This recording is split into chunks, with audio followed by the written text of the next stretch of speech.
Wherever you are tuning in, thank you for joining us for the next phase of Axiom Space's AX2 mission on this early morning. The AX2 mission is the second all-private crew to the International Space Station, dedicated to expanding access to low Earth orbit for all. You're watching the live approach and docking coverage of the AX2 mission as NASA, SpaceX, and Axiom Space begin close proximity operations with the International Space Station. Hello, I am Duke Brady, a multimedia specialist with Axiom Space, and with me is Kate Tice, Quality Systems Engineering Manager here at SpaceX. Our four-person Axiom crew will experience 10 days on orbit, 8 days on board the ISS. And this webcast is a joint broadcast between NASA, SpaceX, and Axiom Space, as we will walk you through the events of Dragon approaching and docking with the ISS and carry our coverage through to the welcome ceremony that awaits the crew once they are on board the International Space Station. The AX2 mission officially started yesterday, Sunday, May 21st, when the Axiom crew lifted off from historic pad 39A at 2:37 p.m. Pacific, 5:37 p.m. Eastern.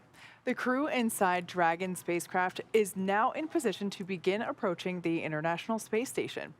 Now let's check in with the teams at Johnson Space Center who are actively monitoring Dragon Freedom's progress. Good morning, Kate and Duke, and welcome to the International Space Station Flight Control Room. I'm NASA's Leah Cheshire, and Dragon has been chasing down the International Space Station for almost 14 hours now since that launch yesterday, and we are just seconds away from the approach initiation burn. Now, the approach initiation burn is going to bring Dragon up about 400 meters below the International Space Station, so about a quarter of a mile. And it's also, and we just heard the call, that the AI burn has begun. We're probably going to hear some chatter between the crew and the ground here throughout the morning. The teams here in Mission Control Houston are being led by Flight Director Marcos Flores. They're monitoring all of these systems aboard the International Space Station. Okay, we'll move into switch round 3 then.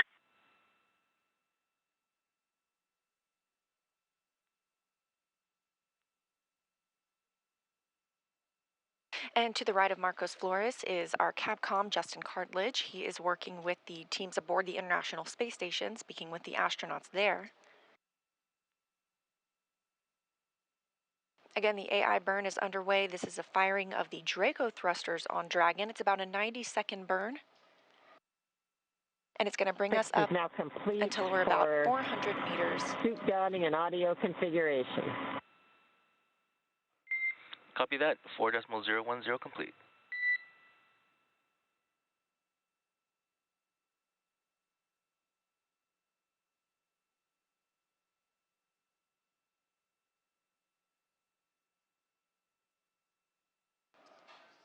That call from Commander Peggy Whitson aboard Dragon that they are now in their suits and they have good comm checks.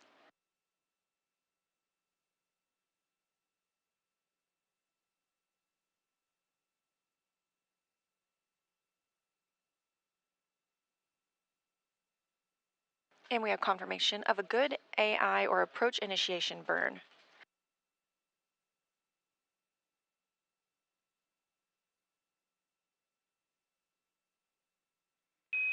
Dragon Again, that SpaceX approach on the big loop. initiation. We had nominal AI maneuver completion. Reminder, if C2V2 link is lost for 10 minutes without ground action, Dragon will perform a breakout. Timers are available in your event details.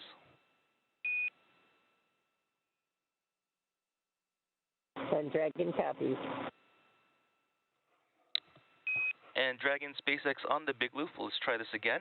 144K bidirectional link is established. Change your PTT destination to ISS and then initiate comm check with SpaceX, Houston, and station.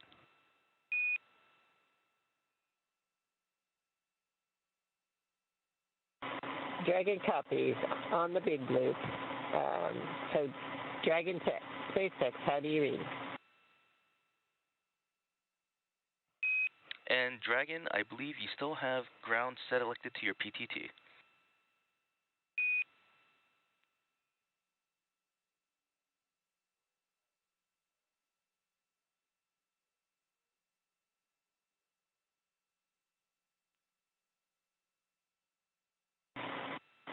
Check. And with completion.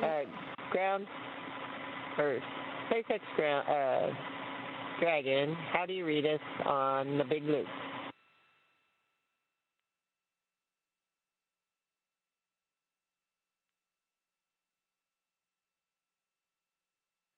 And Dragon SpaceX on Dragon Ground, if you could Okay, switch C2 to PTT of ISS.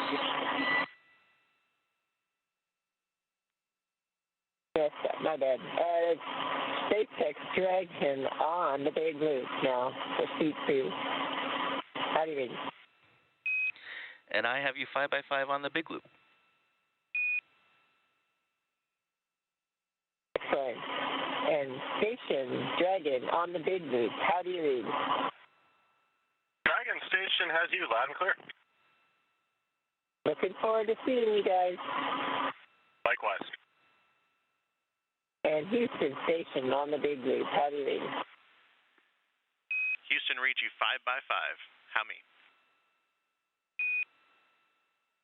We have you loud and clear as well.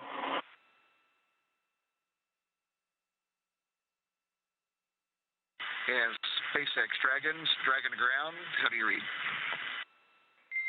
And John, I have you 5x5. How me?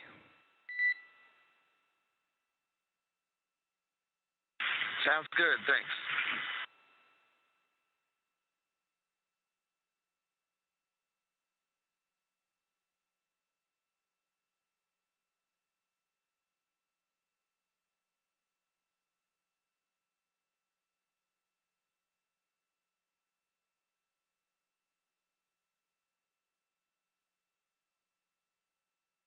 As you can hear, we are up and running this morning. You heard a lot of comm checks when we were discussing the big loop.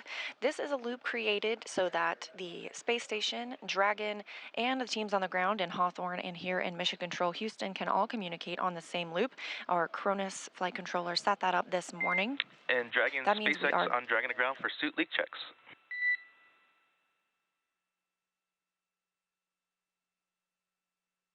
Dragon, go. Hey John, you have a go to perform 4.011 to start your suit leak checks.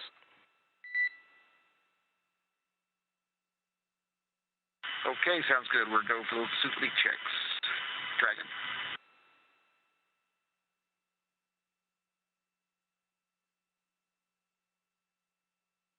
The AX2 crew members are already in their suits this morning.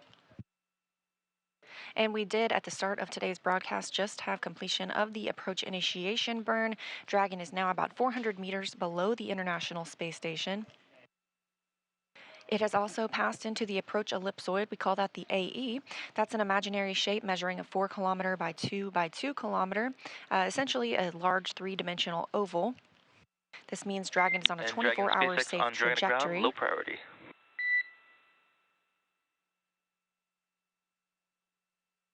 Dragon ready. Hey John, I was just wondering, did that echo resolve itself?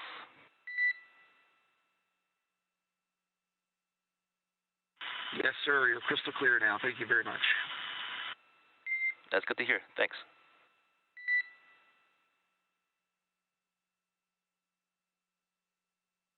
The crew reported hearing an echo just moments ago before we joined the broadcast today when they had multiple loops set up for communication, but now everyone is established and speaking on the big loop, meaning all teams involved can hear the communication. We are tracking docking to the Node 2 Zenith, or the space-facing port, this morning at the International Space Station at about 8:10 a.m. Central Time, 9:10 Eastern Time. So moving right on time.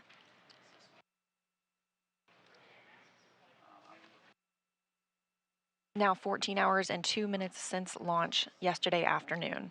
SpaceX Dragon Ground. We're ready to pressurize at 2.2.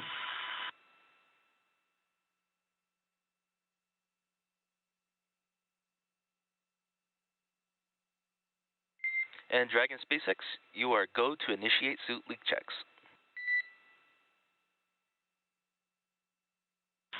Dragon copies.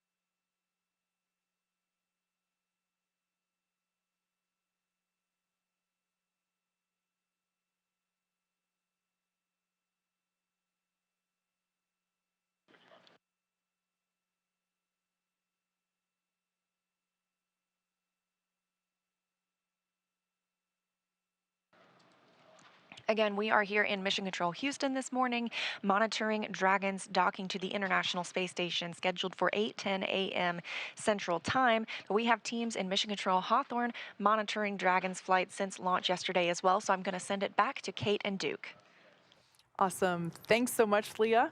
We did hear the call out that the crew got the okay to begin the suit leak check. As Leah mentioned before, they donned their suits a little bit ago, and that leak check is basically just inflating the suits a little bit and monitoring the pressure for a couple of minutes just to make sure that now that their suits are back on, all those zippers are in the right place and the visor is latched and locked and ready to approach. It's great. It's great to hear all those healthy comm checks as well. As the Dragon begins its approach to the space station, let's learn a little bit more about the AX-2 crew. The AX-2 mission is commanded by retired NASA astronaut Peggy Whitson. Born and raised in Beaconsfield, Iowa, she was inspired along with the world when she watched the Apollo 11 crew walk on the moon. She has since become the most experienced American astronaut and one of the most decorated. Whitson flew 3 long-duration missions to the ISS and has more cumulative time in space, 665 days, than any U.S. astronaut and more than any woman in the world. She has conducted 10 spacewalks with over 60 hours out in the vacuum of space and has performed hundreds of research experiments on board the ISS. Not only is she the commander for this mission, but Peggy also serves as the director of human spaceflight for Axiom Space. The pilot for AX-2 is private astronaut John Shoffner. Born in Alaska and raised in Kentucky, Shoffner is a STEAM education advocate, business pioneer, and lifelong space enthusiast. A pilot since the age of 17, John has over 8,500 flight hours holding commercial, instrument, single-engine, and multi-engine ratings in land and sea aircraft, as well as helicopter. He also holds ratings in former military jets and high-performance... SpaceX Dragon, Dragon ground. We show 4 good suit leak checks here. And ground concurs. All right, good news there. Just letting us know that all the suit leak checks checked out. As an athlete, John has years of competitive experience in water skiing, cycling, whitewater kayaking, hang gliding, skydiving, and base jumping. John trained as the AX-1 backup pilot, and during this mission, plans to invest a lot of his time in STEAM education activities aimed at empowering educators and inspiring teachers.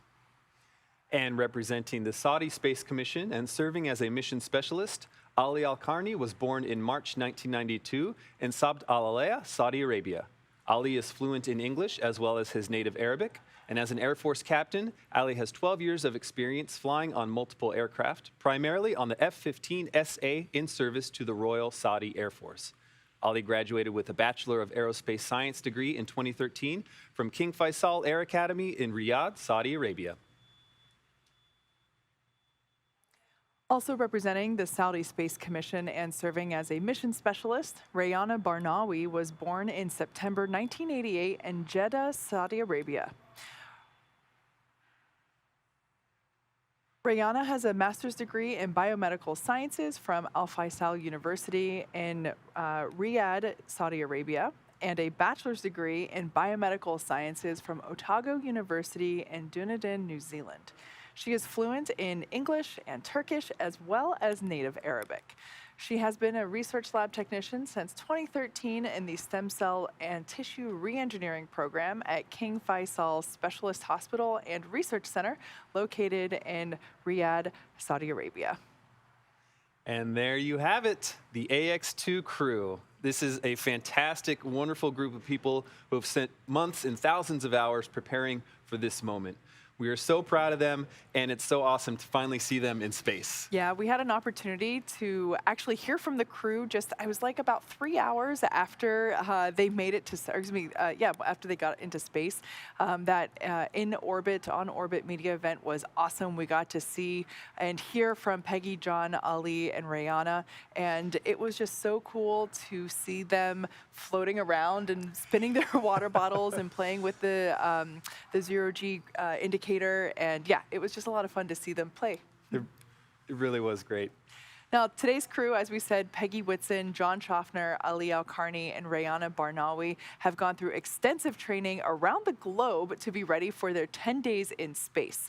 Each crew member has between 700 and 1,000 logged hours of time since mid-2021 dedicated to learning these SpaceX protocols, ISS systems, and to prepare for the science and outreach activities that they'll be conducting while in space. Private astronaut training is rigorous. To prepare the AX-2 crew for their mission, our teams here at SpaceX have spent the last several months teaching the crew about orbital mechanics, how to live in microgravity, and running simulations full of missions from inside our Dragon training capsules. The training program includes nearly 100 different lessons covering all aspects of the flight. And the list of training goes on. There's a lot more that they did, and we'll try to recap some of it.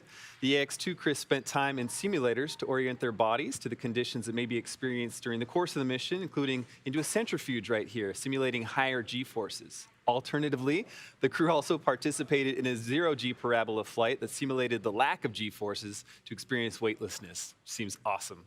But aside from the simulating gravitational forces they will experience over the course of their journey, they also underwent altitude training in a hyperbaric chamber.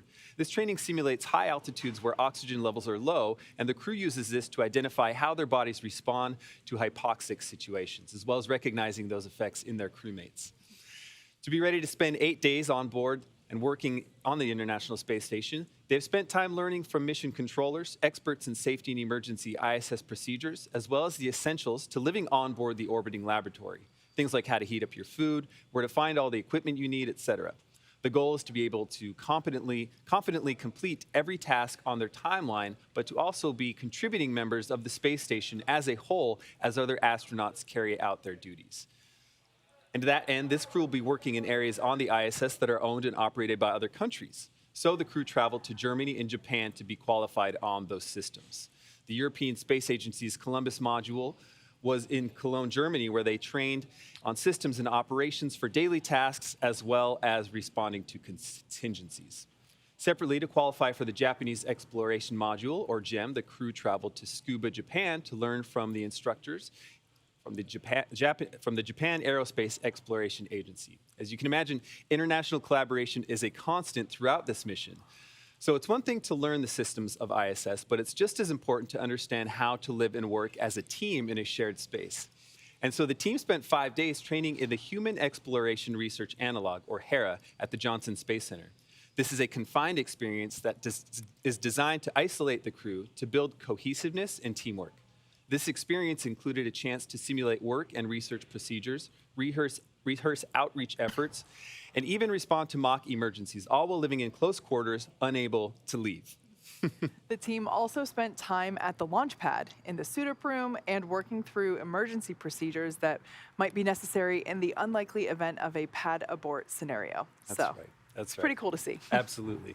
And you know, all of this training culminated in a final patch hanging ceremony at Johnson Space Center to mark the end of this crew's training. This is a tradition of NASA's that dates back to the beginning of the ISS 20 plus years ago. All that is to say this team is ready to go. And the last few months have all led to the here and now. What they accomplish on station is going to help write the guidebook for our next missions and how we coordinate efforts on our future Axiom station.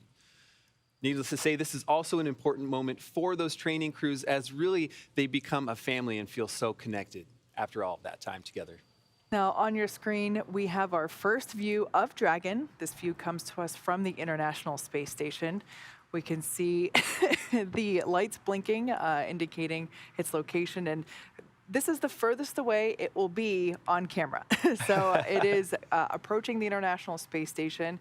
For those of you that have just recently joined us, we had confirmation that the crew completed their suit leak checks, and those leak checks looked good. So they are in their seats, they're strapped in, and they are monitoring the progress of their approach to the International Space Station.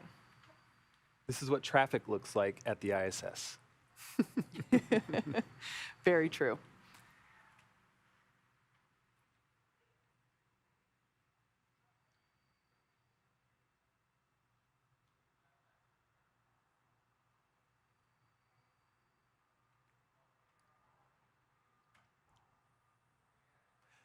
There's no doubt that the incredible efforts of thousands of folks across NASA over the last 2 decades have set the stage for what is possible in low Earth orbit. The X2 mission is a critical step toward opening those possibilities to a host of new participants, governments, diverse researchers, manufacturers, and more. Here on Earth, we're already seeing benefits from research currently conducted on the ISS, from water and air purification systems to testing medical devices and therapeutics. Pretty amazing stuff.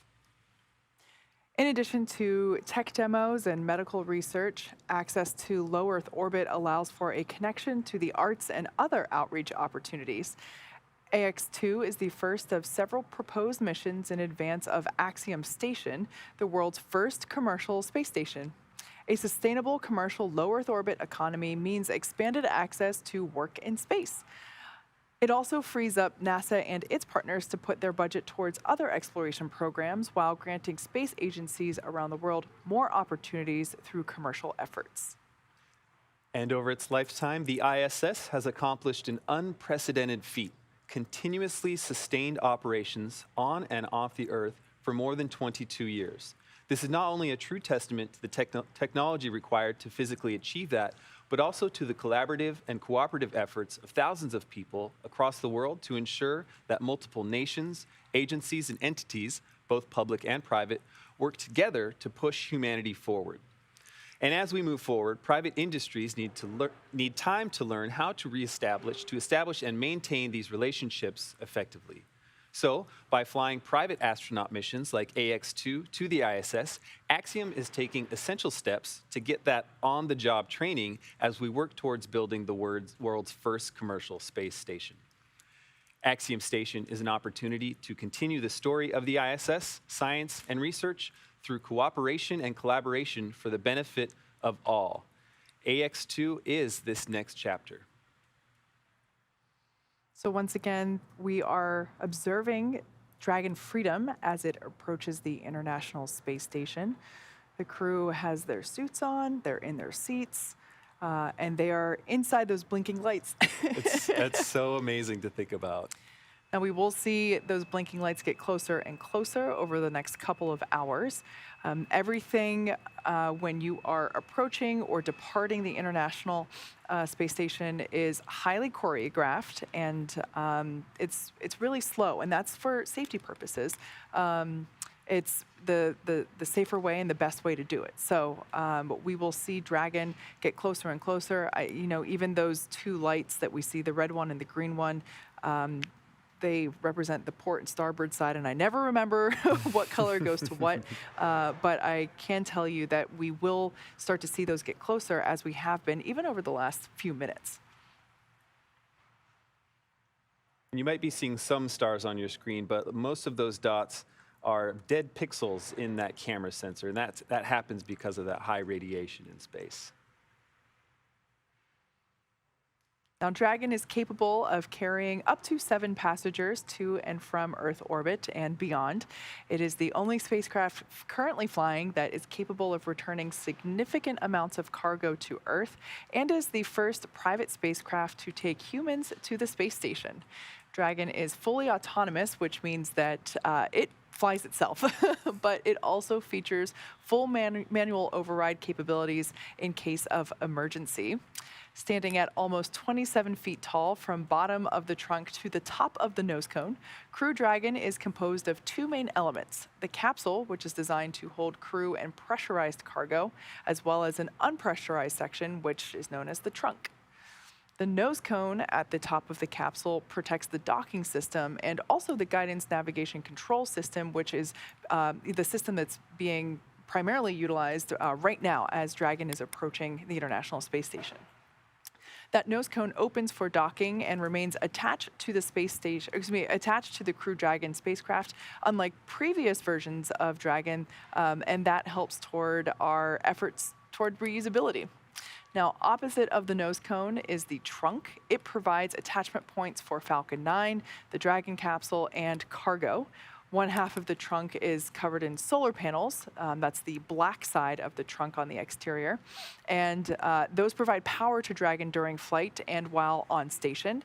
The other half contains a radiator, and it rejects heat from the active thermal control system to space using SpaceX's new Pika tiling technology. The trunk also now has new aerodynamic fins, which provide stability in the event of an emergency abort. Now, in the event of an emergency abort, Crew Dragon is outfitted with 8 Super Draco thrusters, as opposed to just the regular Draco thrusters, and those power the astronauts to safety.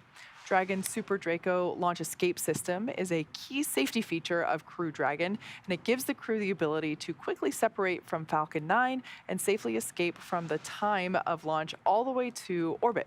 It's a feature that no other spacecraft in history has possessed. So it's pretty awesome, and it's a great safety feature. Absolutely. Thank you, Kate. We are actually going to toss back now to Leah at Mission Control at Johnson Space Center. Leah?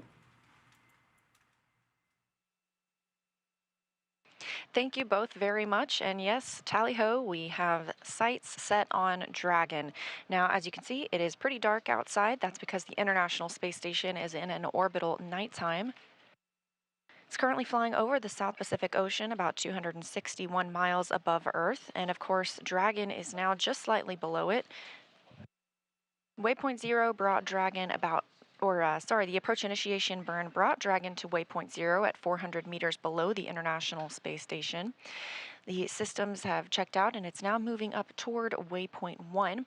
That is when Dragon is approximately 220 meters above the space station. It'll be on the docking axis, meaning it's directly in front of the docking port. So the crew are headed to the zenith port, the space-facing port of Node 2. And the other Dragon that's currently on board, which brought the Crew 6 crew earlier this year, that is docked to the forward port of the Harmony module. As you can see, we go in and out of receiving feeds from the International Space Station. That happens when we go through satellite handover periods. The International Space Station is orbiting Earth and seeing a sunrise and a sunset every 45 minutes. So we constantly hand over to different satellites that receive the feeds from the station and send it back to us on the ground. So you'll see that a little bit this morning. After we reach waypoint 1, we will pause until Dragon gets the go to move into waypoint 2. That's when they're only 20 meters away from the International Space Station, and the spacecraft is focused on aligning its docking system with the International Docking Adapter. Slow and steady wins the race at this point in the mission. Right now we're moving at less than 5 miles per hour. And as we move in from waypoint 2, we'll be moving even slower. We may hear the call-out chop at a little less than 30 seconds before docking. That's the crew hands-off point, when any aborts need to be done automatically by Dragon. And of course, we are tracking docking to come in at about 8:10 a.m. Central Time this morning.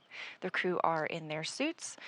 They have completed good suit leak checks, everything continuing to move along very smoothly today.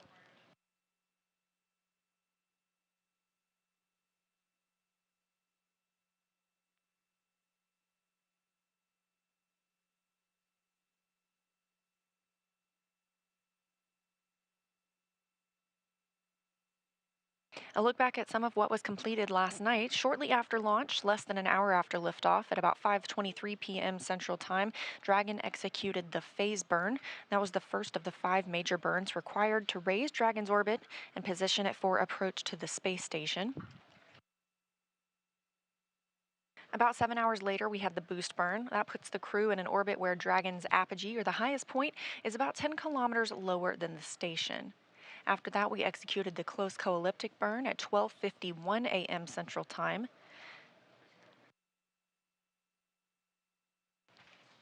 The close burn puts Dragon on an orbit roughly co-elliptic with the space station. That means it is roughly 10 kilometers lower than the station the entire way around the Earth, instead of just being 10 kilometers below the station at apogee, or its highest point.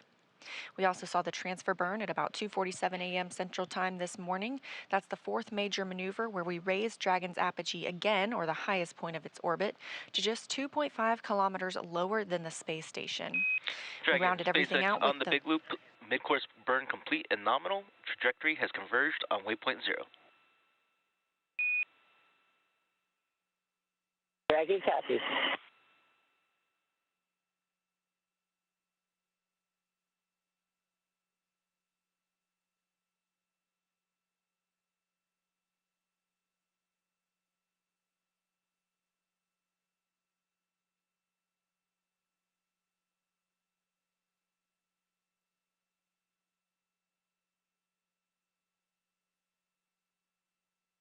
And we just heard confirmation of a good mid-course maneuver. That's about halfway through the journey to waypoint 0 to make sure Dragon is positioned right under the station, again about 400 meters below. So confirmation that they did indeed conduct a mid-course maneuver this morning, and everything continues to look good for Dragon. We are in integrated operations. This happens when Dragon gets closer to the space station, specifically when they enter the approach ellipsoid, that 4 by 2 by 2 kilometer invisible boundary around the International Space Station. This helps us govern all arriving and departing visiting vehicles, whether they carry cargo or crew.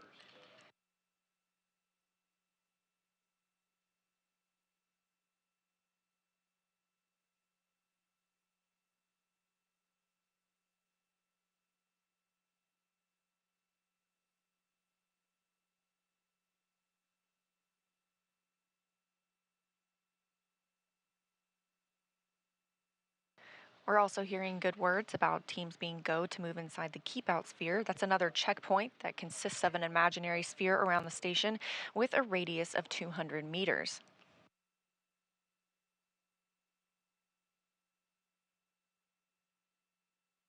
The keep out sphere carries a similar requirement on the orbital trajectory that if Dragon were to somehow lose control of its thrusters, the space station would be safe for 4 orbits or about 6 hours. However, everything looking good on Dragon this morning. Again, we're in an orbital nighttime. This view coming from the International Space Station as we are tracking Dragon and its approach to the orbiting laboratory.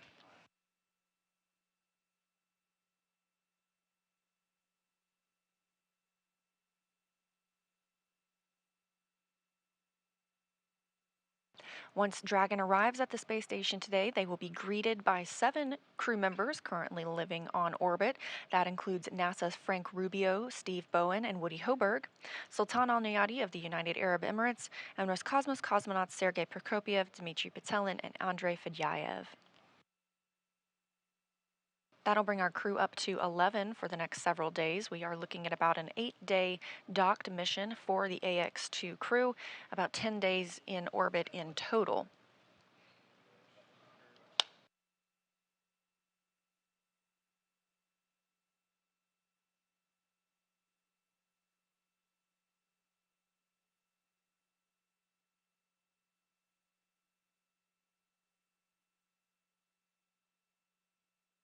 The crew on the International Space Station will be monitoring arrival this morning, specifically Woody Hoberg of NASA and Sultan Al Nayati of the United Arab Emirates will be in the station's cupola using special software to track Dragon's approach and make sure it stays in the expected zones. Once Dragon is docked, Hoberg will be our prime to start those hatch opening operations. He will start by opening the large hatch on the Node 2 forward, or Node 2 zenith that is, giving him access into the pressurized mating adapter. They'll then pressurize the vestibule, and that's the small space between the hatches on the Dragon and space station. Of course, the vestibule is exposed to vacuum prior to docking, Houston, so the crew... on the big loop, Dragon range is approximately 1,000 meters. Monitor long-range approach per steps 1 to 4 in 1.102, Dragon approach and retreat monitoring. ISS crew is now primed for vehicle approach monitoring.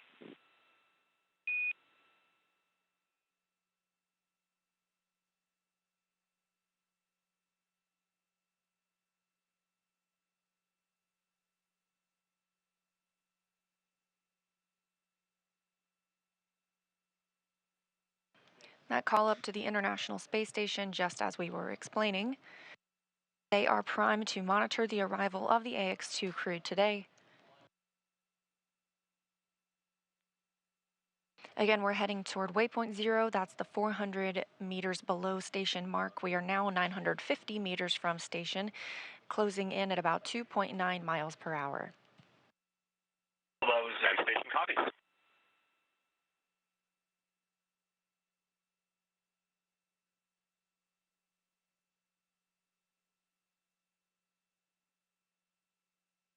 So once we dock at approximately 8:10 a.m. Central Time, it takes about 2 hours to pressurize the vestibule, the space between the hatches.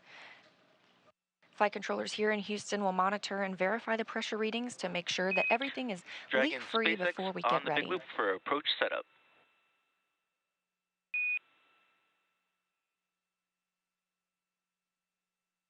Go ahead on the big loop for approach setup. Ground has pulled go for approach 0 and will be enabling the maneuver shortly. Expected maneuver start time is per your forward displays. Reminder that Dragon will continue through waypoint 1 to waypoint 2 without stopping at waypoint 1.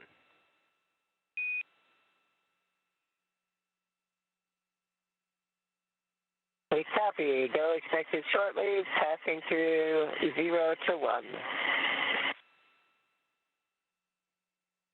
Good to be back.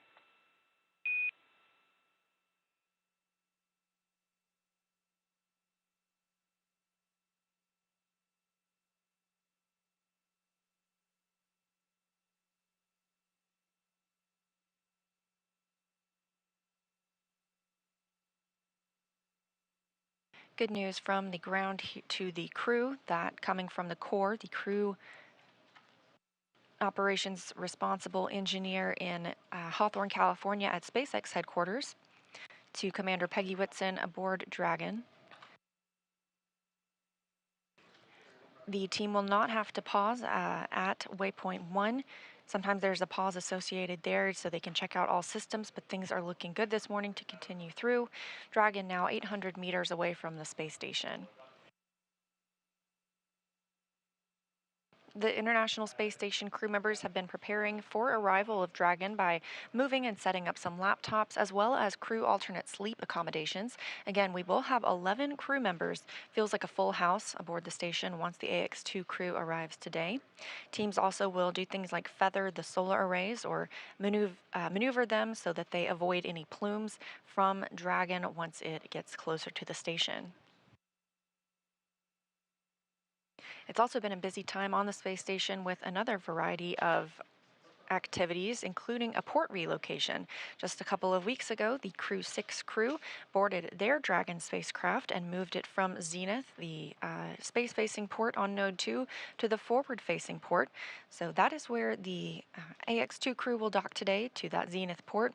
However, the maneuver was to prepare for the arrival of CRS-28, the 28th commercial resupply mission from SpaceX to the International Space Station. That will bring with it some new solar arrays. Those are called International Space Station rollout solar arrays, and those are stored in the trunk of Dragon. That Zenith port, it makes it much easier for the Canadarm2 to help retrieve those IROSAs for eventual installation on some spacewalks later this year. We've had a handful of spacewalks happen over just the last few weeks at the space station, including 3 Roscosmos spacewalks to move and connect and deploy a radiator, as well as Houston, 1 Station NASA on spacewalk to... Just reporting per block 1, vehicle inside. Houston copies.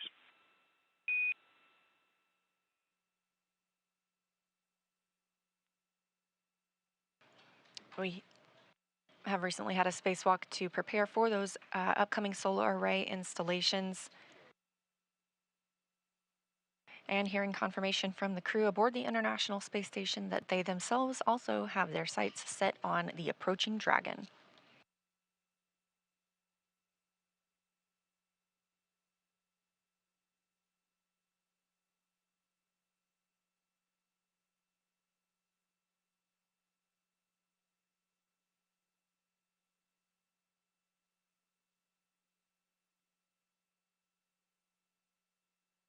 Ahead of arrival of the crew today, the space station crew are moving through their morning, including preparing the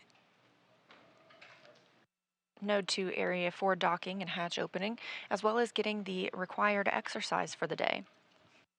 And here we have a new view of Dragon approaching the space station from the International Space Station itself. Again, we are looking at docking exactly an hour from now at 8:10 a.m. Central Time. This view from the International Space Station while Dragon is still 630 meters away.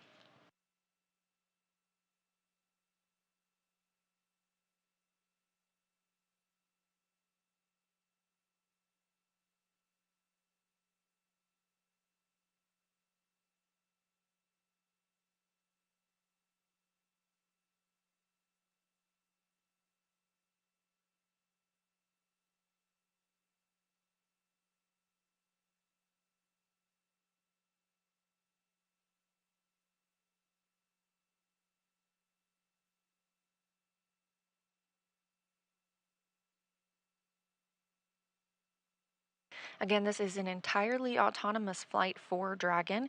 The crew aboard has been trained that they can take over if needed. However, things continue to move smoothly this morning. The crew off-duty time ended at 5:30 a.m. Central Time.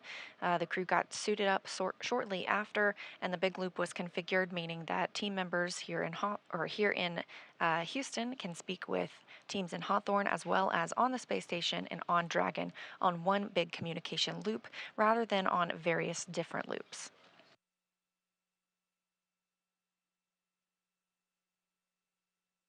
Being that it is an autonomous flight, NASA astronaut Woody Hoberg and Sultan Al Nayati of the United Arab Emirates will be in the cupola just to monitor the arrival of Dragon. They can also send commands to the capsule if needed, but that's not anticipated. Hoberg will then be primed for assisting in pressurization of the vestibule and the hatch opening operations. After docking and the welcome ceremony, all crew members will then move into an ISS safety briefing, making sure that they are briefed on everything they need to know while living aboard the International Space Station for safety purposes. Of course, they go through a lot of that training here on the ground, but it's a great refresher once they arrive on board in the microgravity environment.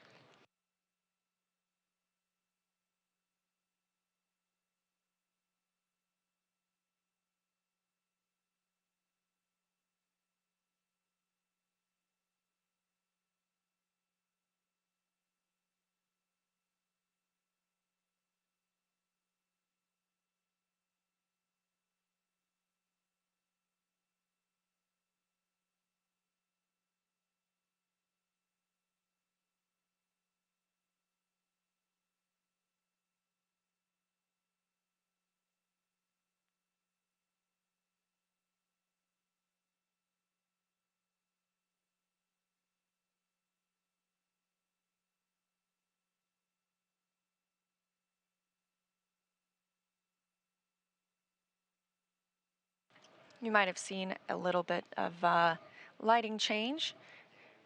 We are now entering into an orbital daytime. Again, we see 16 sunrises and sunsets a day aboard the International Space Station, moving at 17,500 miles per hour, giving us an even better view of Dragon as it gets closer, now about 500 meters from the orbiting lab.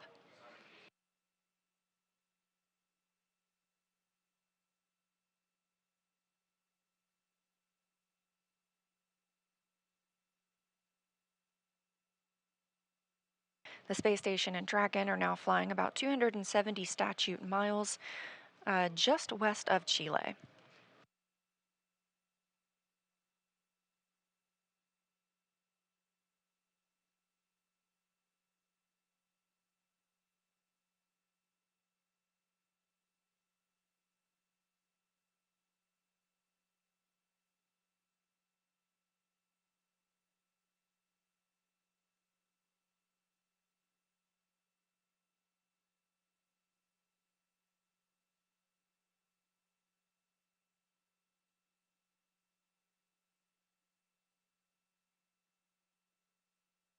Again, we're heading toward waypoint 0. That'll be at 400 meters below the space station. We are now at 480 meters below the space station. The crew will not stop at waypoint 0. They will continue to move through.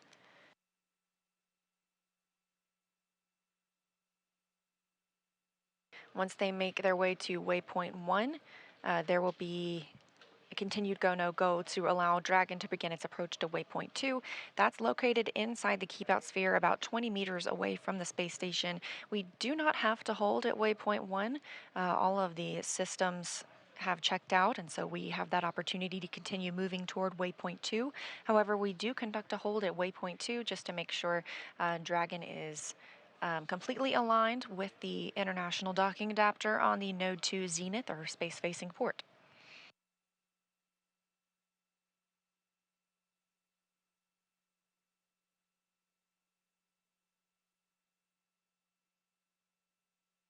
So at that 20-meter distance, Dragon will slow itself down even further, bringing its approach in and eventually make initial soft contact with the adapter soft capture ring. That'll retract and bring Dragon in for the hard capture sequence.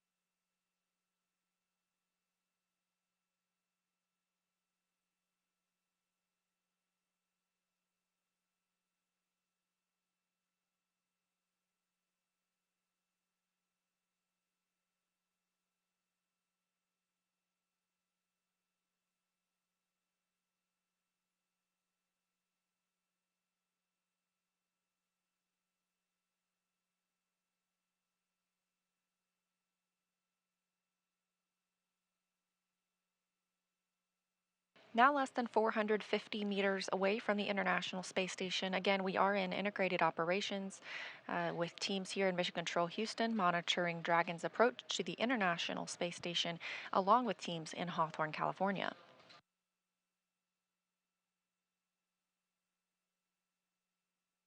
The crew are in their suits. They had good suit leak checks earlier today. They also are seated.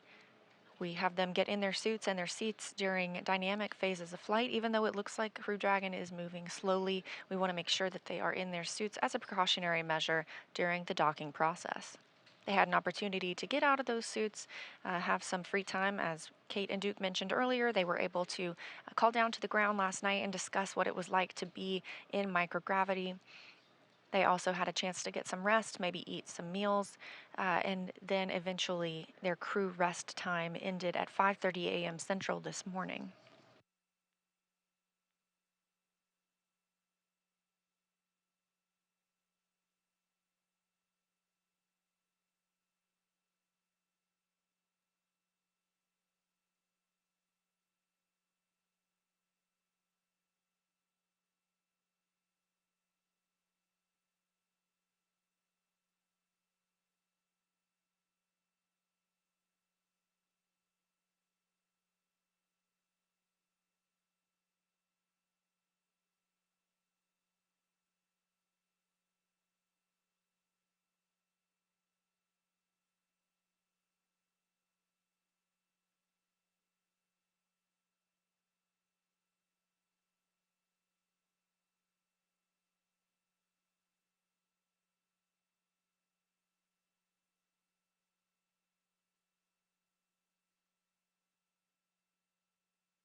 Again, you're watching live coverage of the AX-2 mission, Axiom's second private astronaut mission to the International Space Station.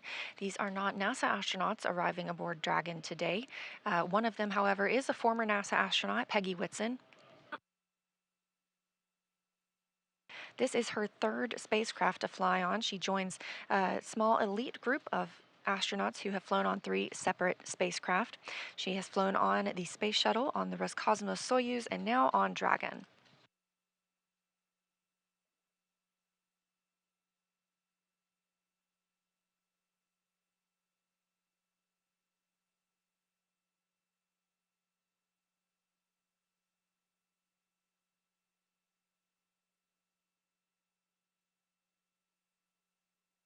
Since NASA opened up the space station for commercial activity in 2019, we've continued to work with private industry to prepare for the future of low Earth orbit. And our long-term goal is to be not just the provider of a low Earth orbit destination, but to be a customer. We want to be one of many customers purchasing commercially owned and operated services. So we need to work together today to ensure this path of tomorrow. Enabling these private astronaut missions helps us to refine and mature any of the processes we need for that future. So our NASA astronauts are working side by side with Dragon private and SpaceX national on the Big Loop. astronauts. Approach 0 has started and trajectory has converged on waypoint 1. Expected arrival at waypoint 1 is per your 4 displays. Dragon copies.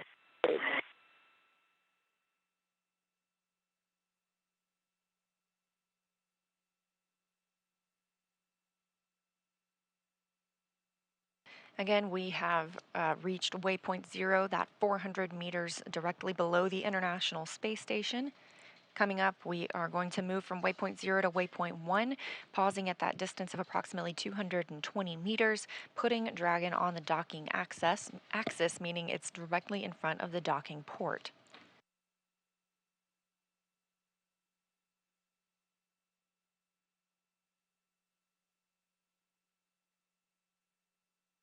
As mentioned previously, all of the visiting spacecraft take the phased approach to the International Space Station. They stop at predetermined gates for the teams to run quick checks on the vehicle performance before approaching the orbiting lab. When it comes to bringing two spacecraft together, slow and steady wins the race, as docking operations require a great deal of precision to make sure we're keeping the spacecraft and the crew safe. So when we say slow and steady wins the race, we're now traveling at less than half a mile per hour. Again, we are in integrated operations during this time, meaning teams from both Hawthorne on the left of your screen and Mission Control Houston on the right are monitoring Dragon and the International Space Station. Additionally, the Axiom Mission Control here in Houston, Texas as well is continuing to monitor the flight. They'll remain on console this week. With you on the Big Loop. All right, prior range is 400 and stable attitude as expected. Houston copies.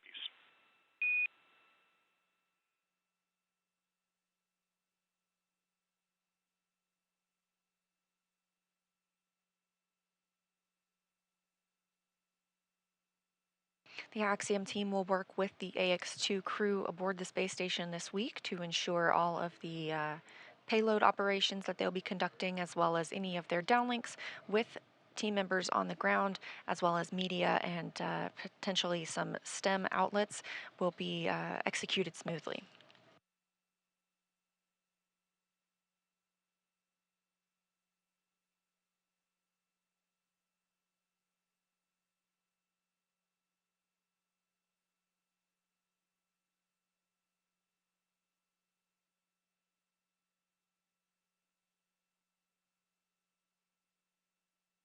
Again, we are in a satellite handover of the tracking data and relay satellite system. These are tracked throughout the flight. We see this with the International Space Station as well as on Dragon. Multiple different customers around the world use these satellite systems.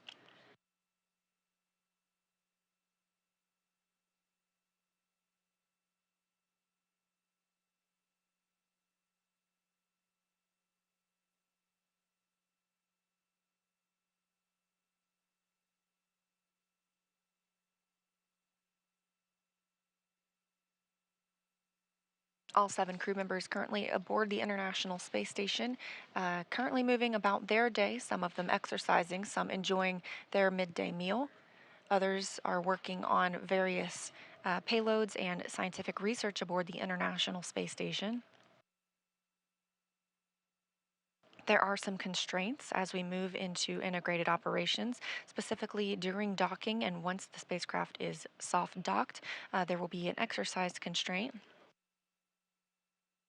We don't want any additional loads imparted on Dragon, so any vibrations that can be caused from using, say, the treadmill or the stationary bicycle, we want to keep that from, again, imparting those additional loads to ensure a safe and smooth docking for Dragon. So the crew will be asked and are not timelined to perform any workout activities during that time.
This view from the International Space Station, currently flying 266 statute miles above the South Atlantic Ocean.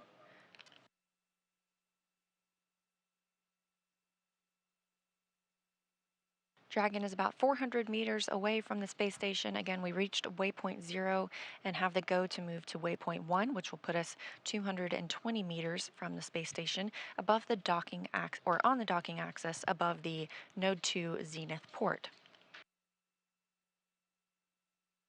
After we reach waypoint 1, we'll move into the keep out sphere. That's the 200-meter sphere with a radius of 200 meters around the International Space Station. Again, this is an invisible boundary, but helps us monitor all vehicles that arrive and depart the orbiting laboratory.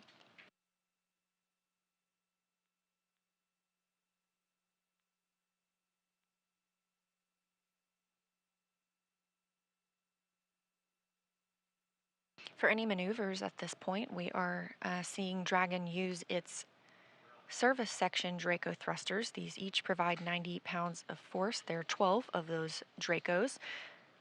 Those are only used in the vacuum of space. It's good for these attitude control maneuvers, and those are grouped into 4 clusters of 3 thrusters each. On board, Dragon also has Super Dracos. These are only used for pad or ascent abort scenarios, so these are currently disabled. They are disabled after the ascent portion of the mission. There are also 4 forward bulkhead Draco thrusters. These are located underneath the nose cone. They're used for larger burns like the deorbit burn. However, we're not looking ahead at that currently. We expect that to come about 8 days from now. We are planning for this crew to spend 8 days aboard the International Space Station.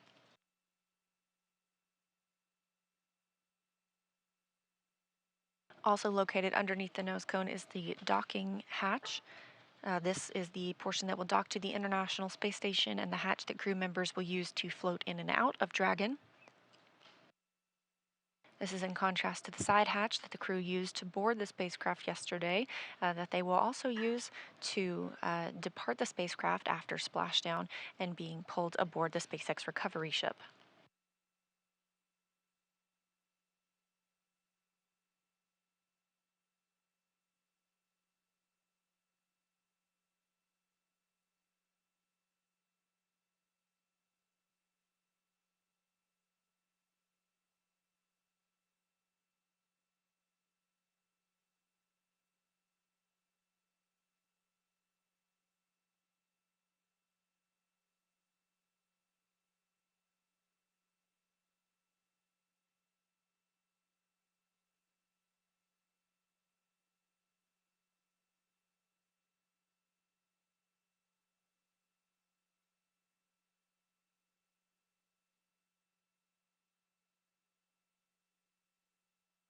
Pretty quiet here in Mission Control Houston, as well as obviously aboard Dragon and the International Space Station, as this is a fully autonomous flight, and everything continues to go well for Dragon and its arrival this morning.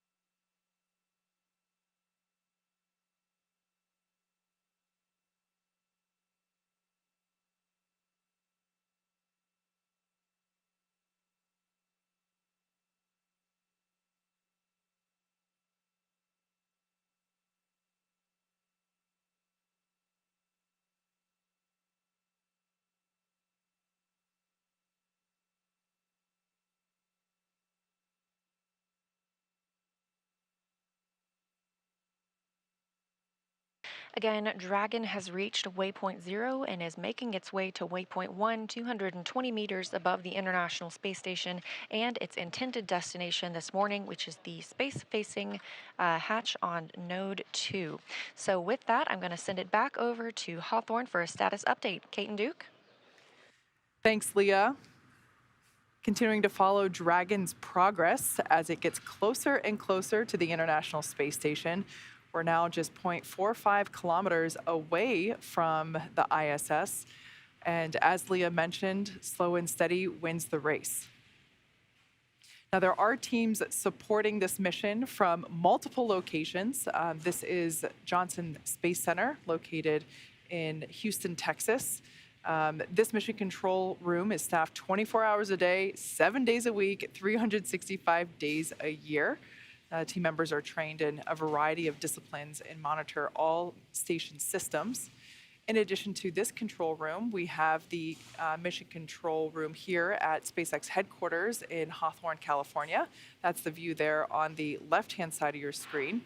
That is where our teams are monitoring Dragon and checking in on all of its systems. And then, of course, the Axiom control room on the right-hand side. Yeah, right there for Axiom Space. Our team is there at Mission Control in Houston as well. It's pretty fantastic. From this secure facility, we have live access to all the voice, video, and data from the ISS and can work alongside their NASA counterparts to run on-orbit operations and monitor every aspect of the mission in real time. It's led by what we call our AXL, or our Axiom Operations Lead. And there are various positions around the room for research, communications, medical, integration, stowage, timeline operations, etc. It's a pretty significant step in our journey as a company to expand access to low Earth orbit, as it's only the 12th ground segment partner for the ISS program. So through this facility, we are enabling our customers in the global community a front row seat to the work being done on station. So as you can see, lots of people supporting this mission from all different locations. It really is a team effort to execute these integrated operations successfully. And part of the reason is, as you can see, it's not just the 4 crew members that are inside Dragon Freedom right now approaching the space station. It's the whole integrated International Space Station team as a whole. Once the AX2 crew arrives on station, there will actually be 11 crew members total, and it's going to be pretty exciting. Like Leah said, a full house, but the AX2 crew is going to be super busy. They have a lot of science and research planned, and they will also be contributing to the station as well as the other crewmates that are up there with them. Absolutely. This crew has a very full schedule well on station, and actually a lot of that time will be focused on some pretty fascinating efforts. For the sake of this conversation that we'll have right now, the science that they're doing is organized into a few categories like life sciences, physical sciences, tech demonstrations, etc. So with physical science, this includes some radiation protection research as well as some storm-related research, helping to create rain, cloud seeding, really fascinating stuff like that, and as well as enhance our understanding of dangerous thunderstorms. There's actually a phenomenon called transient luminous effects, which are upper atmospheric lightning or ionospheric lightning.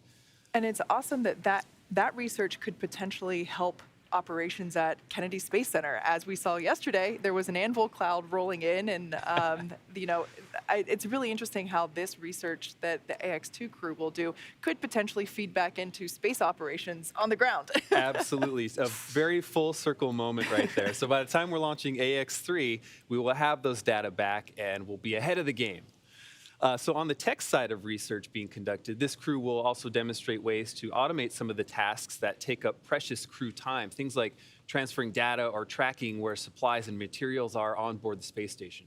There's also an effort to make communicating with Earth easier. So at the heart of Axiom Space is the mantra to build history, to expand access to low Earth orbit for all. And so we're dedicated to creating partnerships with companies that you wouldn't typically expect to hear about going to space, to grow the volume of those who can conduct meaningful research and research on board and outreach as well about science and everything else included in that. So a lot going on up there, and they're certainly going to have their hands full once they dock, which we should be seeing shortly here. Yeah, we're very much looking forward to it. Look at this. This is our first view inside the Dragon capsule. I love this view. So on the left-hand side would be our commander, Peggy Whitson, and on the right-hand side of that view was pilot John Shoffner. Now, this view is also very cool because this is looking at the International Space Station from the Dragon. What a great shot.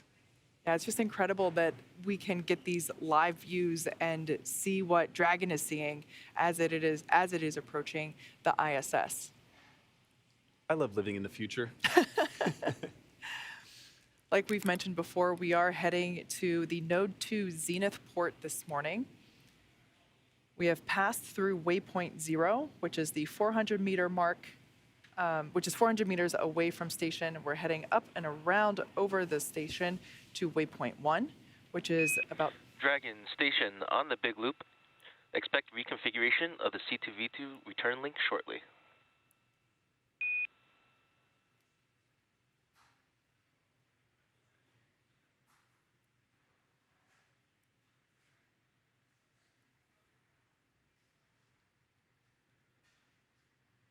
Dragon copies. Station copies. So that was SpaceX core David Huang just letting the crew know of this upcoming event, referring to C2V2, which is the common communication for visiting vehicle. And that's basically just the link for the visiting vehicle, in this case, Dragon Freedom. But yeah, this view is over the shoulders of our commander and pilot. And I love that you can see what they're seeing. In the center, we can see that they are following along with the upcoming events. The views on the far left and far right panel will illustrate which thrusters are firing when.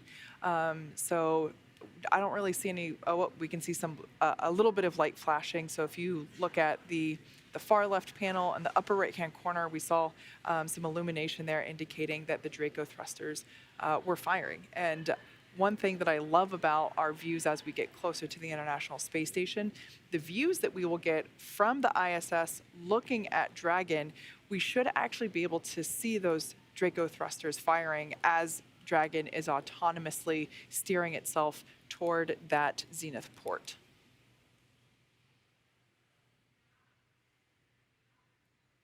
Now, when we say autonomous, it's truly what that means. Dragon is doing all the calculations and steering and flying automatically. It is flying itself.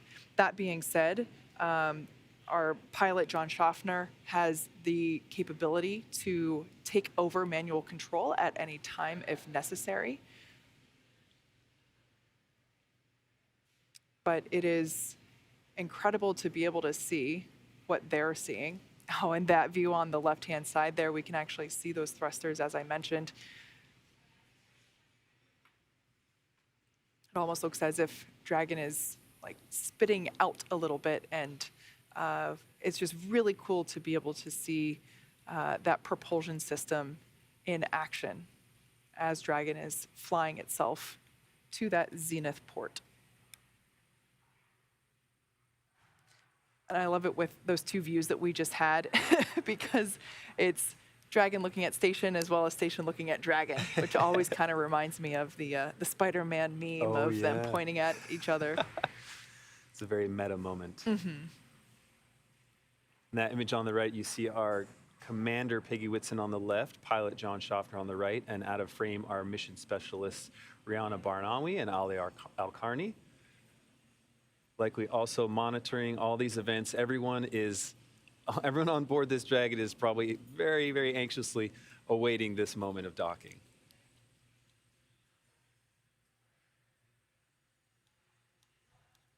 Ending nearly a 16-hour transit to get to the ISS after launching. Now we are roughly 20 minutes away from hitting that approach 1, or excuse me, that waypoint 1, which, like I mentioned before, is 220 meters away from the International Space Station. And we can see that the crew has their visors up. We don't require them to put their visors down until they're closer to the space station for that docking procedure. So they're still hanging out, continuing to monitor Dragon's progress.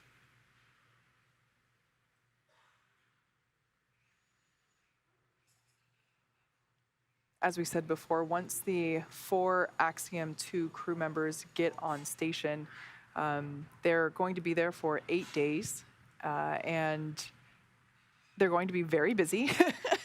When you're on station, your schedule is packed with science and research, sleeping. Your sleep periods are scheduled to ensure that everybody's getting appropriate rest, your meal times, and then, of course, you have to build in some exercise time as well.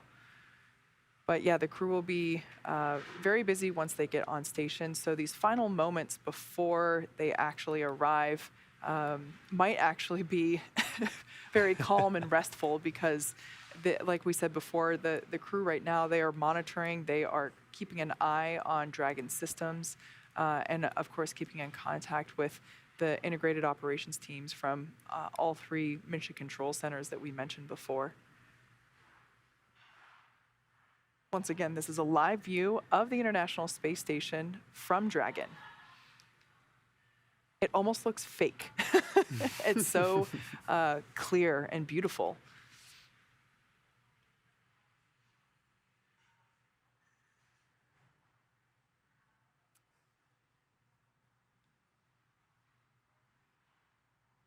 As we get closer, you should be able to make out more clearly the various vehicles that are docked with the International Space Station.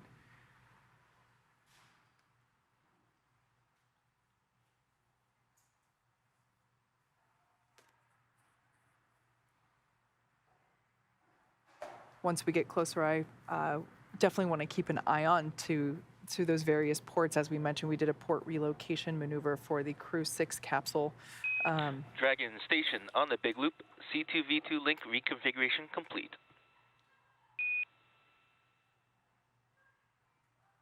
Dragon copy. C2V2 config complete. As I mentioned, we did a port relocation maneuver for the Crew 6 capsule, which is Dragon in Denver. It was relocated to the Node 2 forward port, and we should be able to see that as we get closer. And I just love it when there is a Dragon capsule getting a view of another Dragon capsule that is on station. We had that view during the Crew 6 docking, if I remember correctly. So this is a live view coming to us from the International Space Station of Dragon Freedom as it approaches.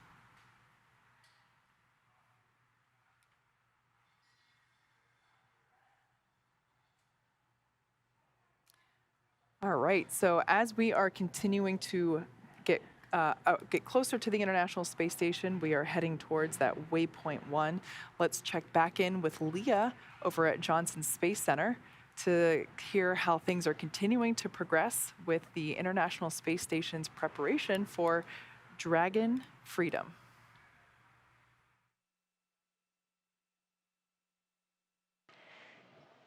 Hi, Kate. Hi, Duke. Thanks for carrying us through a little bit of that. And yes, that's no moon. That is Dragon approaching the International Space Station. As you heard, we've reached waypoint 0, that 400 meters away from the space station. We're just a little bit below that now. But as you can see, we've made quite a bit of movement. Our previous view of Dragon had the Earth in the background. Now we have space in the background. The spacecraft has moved out in front of the International Space Station, still less than 400 meters away, about 380 meters right now, but we're moving up to waypoint 1.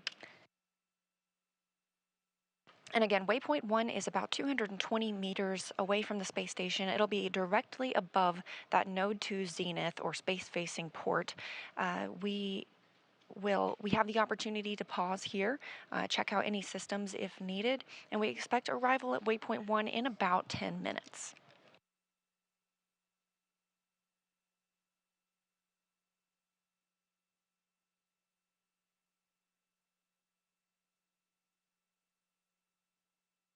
Once Dragon reaches waypoint 1, the next stop is waypoint 2. That is only 20 meters away from the International Space Station, so that's when we hope to get that crystal clear view of Dragon Freedom and its 4 crew members inside.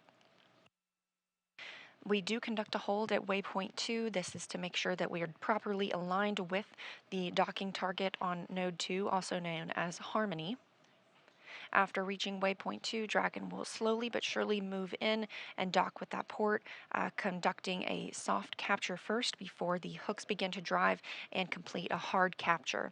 Then it takes about 2 hours until Dragon hatches are ready to be opened and the 4 new crew members make their way aboard the space station.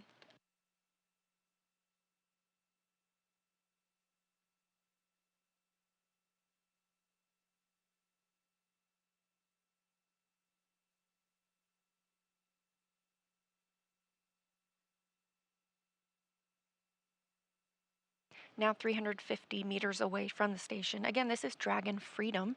It was named that by the Crew 4 crew that visited the International Space Station. Spacecraft keep their names after being named by the crew, so this one will always carry the name Freedom regardless of who's flying on board.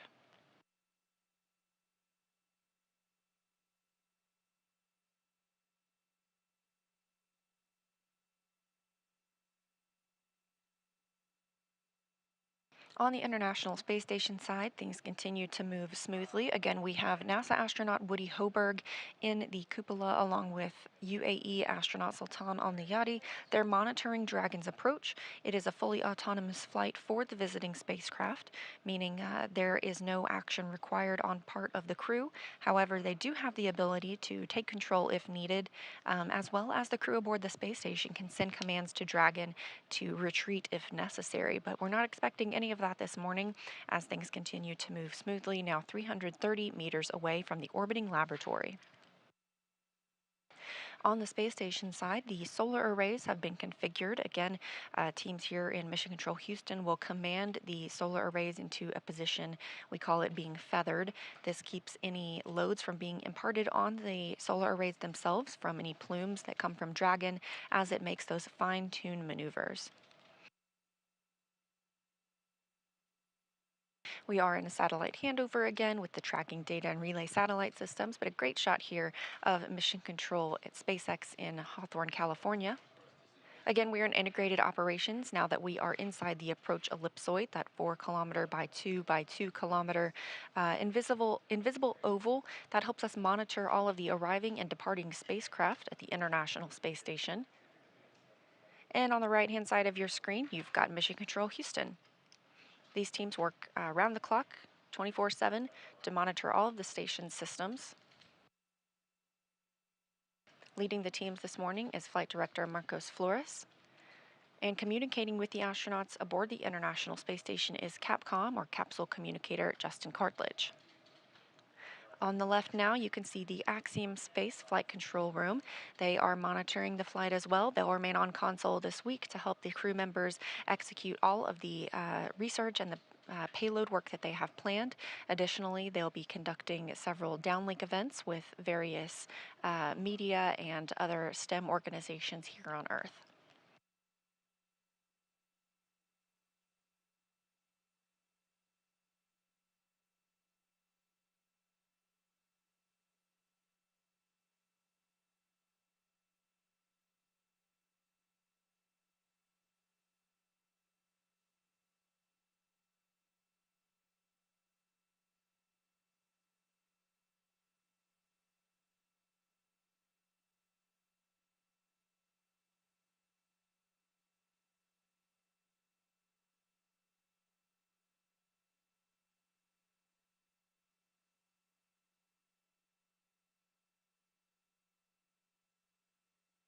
Now just 290 meters away from the space station and closing in.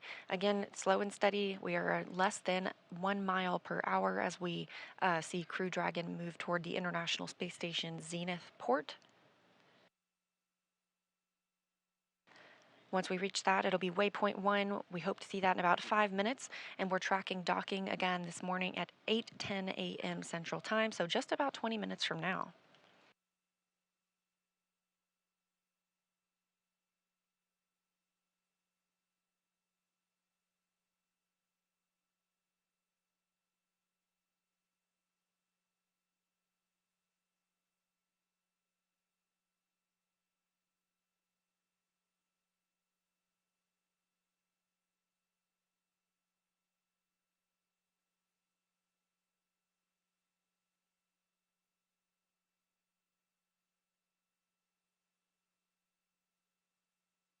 So look back at what has brought Dragon to this point. Less than an hour after liftoff last night at about 5:23 p.m. Central Time, Dragon executed the phase burn. This was the first of those 5 major burns. This raised Dragon's orbit using the Draco thrusters, and about 7 hours later we had the boost burn. This put our crew in an orbit where Dragon's apogee, or the highest point of its orbit around the Earth, is 10 kilometers lower than the space station. After that, we execute the close co-elliptic burn, and this puts Dragon on an orbit roughly co-elliptic with the station. So it means it maintains that orbit about 10 kilometers lower than the station all the way around instead of just at apogee. The transfer burn occurred at about 2:47 a.m. this morning, Central Time. This is where we raised Dragon's apogee. Again, that's the highest point of its orbit, to just 2.5 kilometers lower than the station. We want to make that co-elliptic one more time, so we round that out with the final co-elliptic burn. That was at 3:34 a.m. Central this morning, maintaining the constant orbit about 2.5 kilometers below the station. We also saw the approach initiation burn just at the start of today's broadcast. This really begins the final stages of Dragon's rendezvous with the station, and we started integrated operations between the Dragon control team in Hawthorne and the space station flight controllers here in Mission Control Houston. This approach initiation brought us up to waypoint 0. Waypoint 0 is 400 meters below the station. This is the first checkpoint during the approach. We have now entered the approach ellipsoid, that first boundary of monitoring the arrival and departure of visiting vehicles. Of course, we didn't even have to hold at that 400 meters. All of the systems checked out, and Dragon has continued its approach to waypoint 1. This happens when we are about 220 meters away from the space station. We're currently 240 meters away, so we're getting very close, and that 220 meters at waypoint 1 puts us on the docking axis, meaning it's directly above the docking port. So we're heading toward the zenith port of the International Space Station's Node 2 module, also known as Harmony. Currently docked to the forward port, we have Dragon Endeavour, which brought the Crew 6 crew. So once Dragon is only 20 meters away. On the Big Loop, approach 1 and soft capture ring extension will begin shortly. Dragon will continue approach to waypoint 2. Reminder that manual impulsive retreat recovery is not permitted.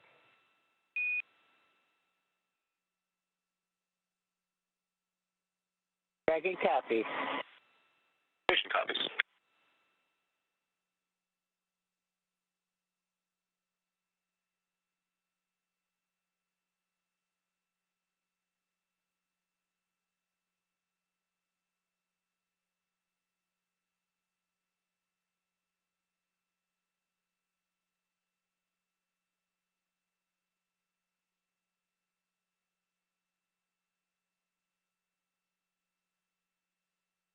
And confirmation that the spacecraft has arrived at waypoint 1. Again, we have the opportunity to hold here. It's 220 meters away from the International Space Station, specifically in line with the docking axis on the zenith port of Node 2. And you can see some of those thruster plumes coming from Dragon as it fine-tunes its approach using those service section Draco thrusters.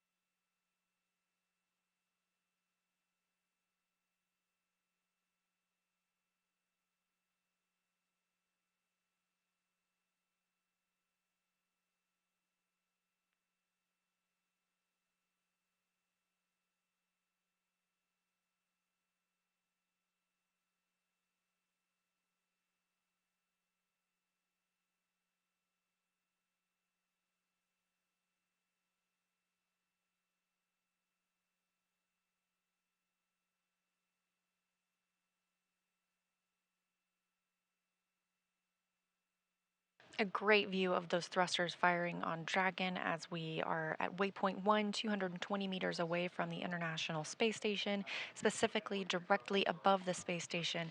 And inside Dragon right now, we have our 4 private astronauts, Peggy Whitson, the commander, pilot John Shoffner, Ryyanah Barnawi, and on the big loop for Alqarni. Block Bravo. With you on the big loop.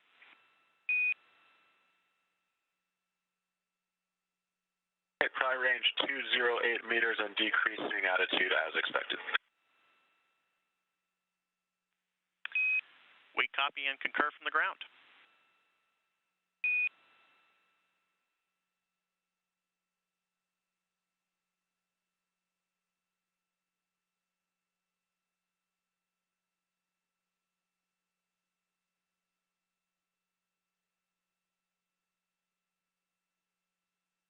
Beautiful view for a moment there.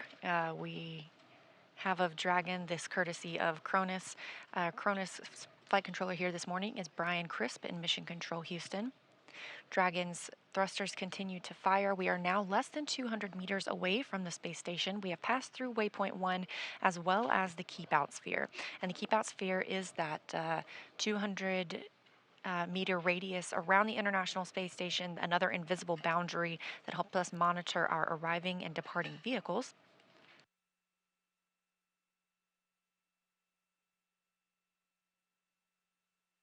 The next pause for Dragon will be at waypoint 2. This is a hold point. That's 20 meters away from the International Space Station when we move in toward final docking.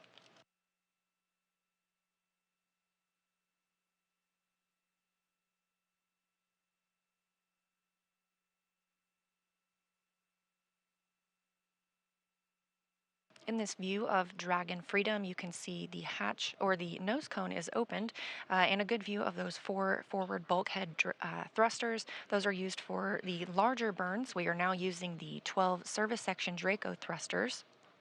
These are for more fine-tuned attitude maneuvers, especially as we get closer to the International Space Station.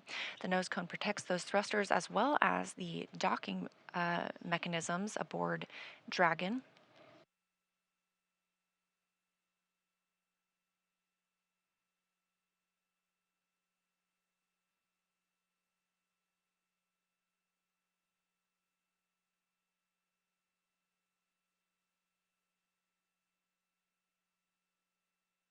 We're expecting arrival at waypoint 2 in about 8 minutes. And again, looking for docking this morning at approximately 8:10 a.m. Central Time. Dragon Freedom is now 164 meters away from the International Space Station. So while we are moving less than 1 mile per hour, we are continuing to close in on the destination for the AX-2 crew.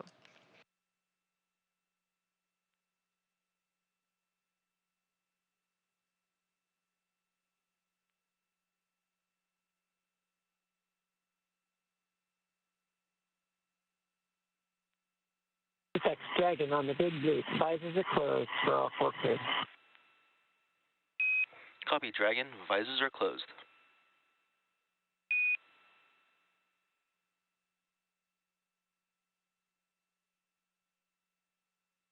As we've mentioned earlier, the AX-2 crew are in their suits and in their seats. We got that view over their shoulders this morning.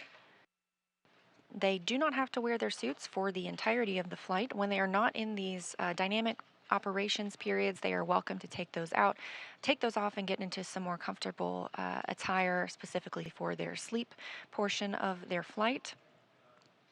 However, now they are in their suits. They've conducted suit leak checks through the umbilicals that connect to the spacecraft itself. These also provide communications and cooling for the astronauts.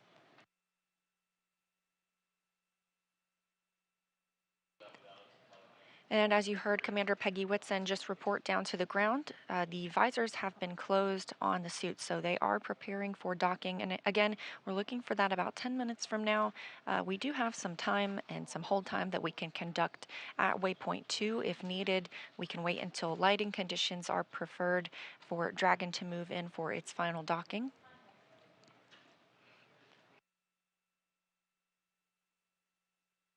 Once Dragon flies in and makes contact with the International Docking Adapter, we will have soft capture. This is when the soft capture ring retracts, and sensors will indicate it's time for 12 hooks to drive in place. Once those hooks have fully driven, we'll have hard capture, and that firmly secures Dragon to its new home on the space station.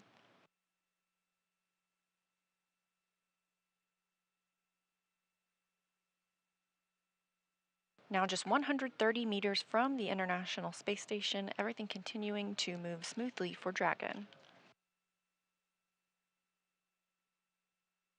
Station on the Big Loop, our review of steps 5 and 6 is complete and ISS is ready for docking.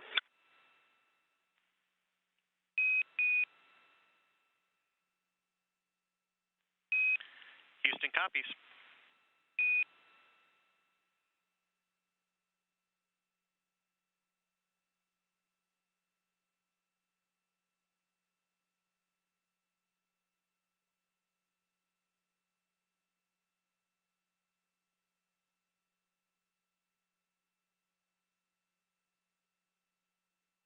We are in another satellite handover and expect to regain video of the crew aboard Dragon as well as from the International Space Station shortly. However, things Dragon continuing station to on the check out Big Loop, here. soft capture ring extension complete.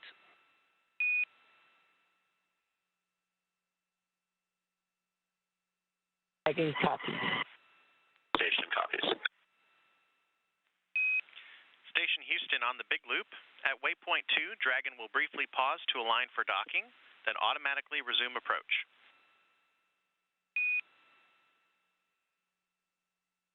Station copies.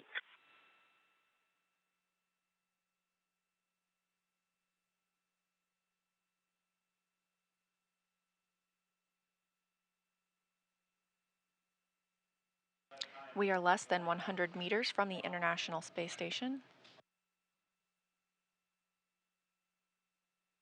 Currently, Flight Director Marcos Flores here in Mission Control Houston is polling all of the team members in this room, conducting their go-no-go poll for docking.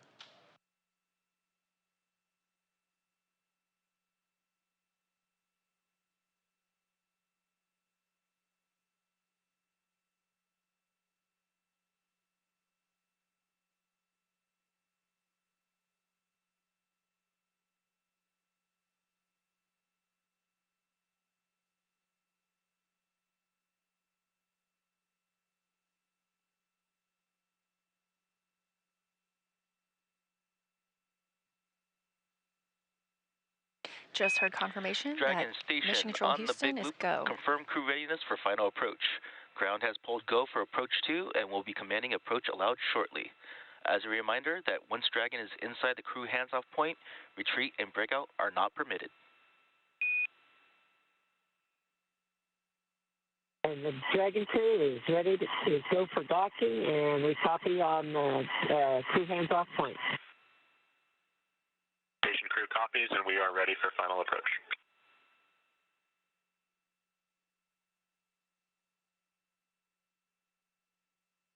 A lot of voices in the mix there, the last one being from NASA astronaut Woody Hoberg, who's in the cupola monitoring docking this morning. And good words from all of the teams that they are go for docking. Dragon is now less than 60 meters away from the International Space Station. We're expecting arrival at waypoint 2 in 2 minutes. Again, that'll be the 20 meters away from the International Space Station, directly above the Node 2 Zenith docking port. We do have a pause at waypoint 2, and they can hold there for an extended period of time if need be, if they want to wait for lighting conditions to change or to check out systems any further. However, things continuing to look good this morning.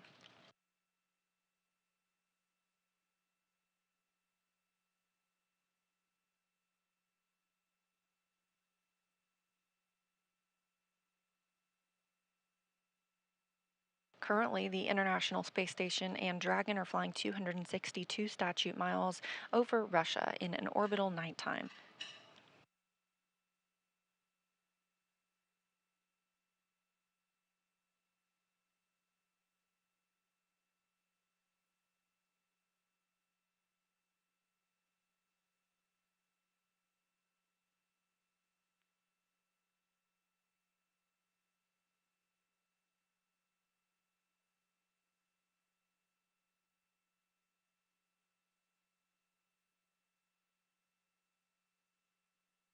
Dragon now 34 meters away from the International Space Station. We also heard confirmation earlier from teams here on the ground that the soft capture ring is properly extended.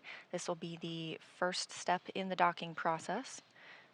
Dragon will make contact with the International Space Station, and that docking ring, or the soft capture ring, will retract, pulling it in until it's time for the 2 sets of 6 hooks, so 12 hooks in total, to make the hard capture to the International Space Station.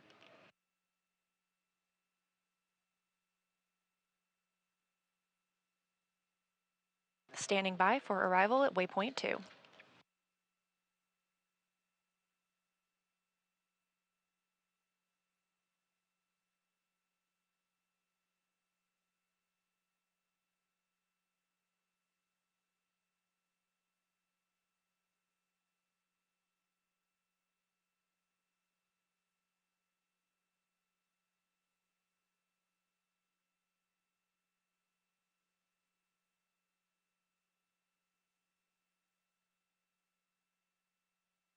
Dragon Freedom and the AX-2 crew have arrived at waypoint 2, just 20 meters from the International Space Station.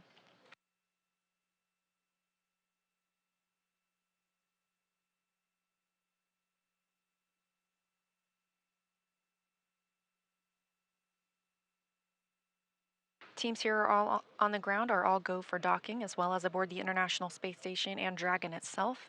Again, this graphic just a look at what we have seen so far, most recently this morning when Dragon arrived at waypoint 0, 400 meters away from the space station, moving into waypoint 1, 220 meters directly above and on the docking axis. We have now moved down from that 220 meters into just 20 meters from the International Space Station, directly above the Node 2 zenith port. This is a hold point for Dragon. Houston, on the big loop, Dragon is on final approach and is go for docking. Monitor per steps 5 and 6 in 1.102, Dragon approach and retreat monitoring. Station copies in work.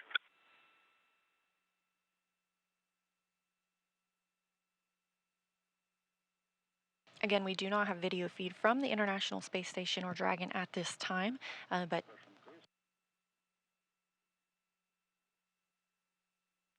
teams continue to monitor its approach to the space station itself. We have now left that waypoint 2 hold point of 20 meters away, now about 16 meters from the International Space Station.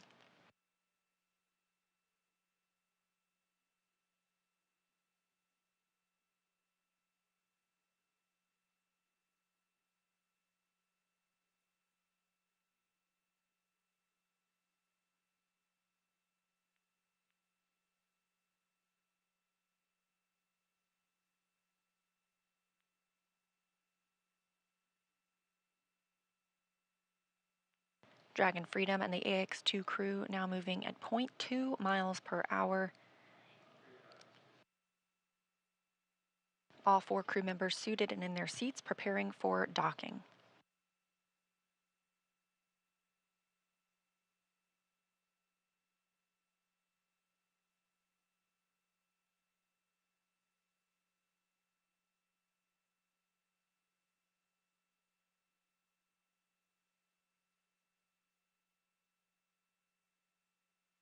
Meters. Copy, 10 meters.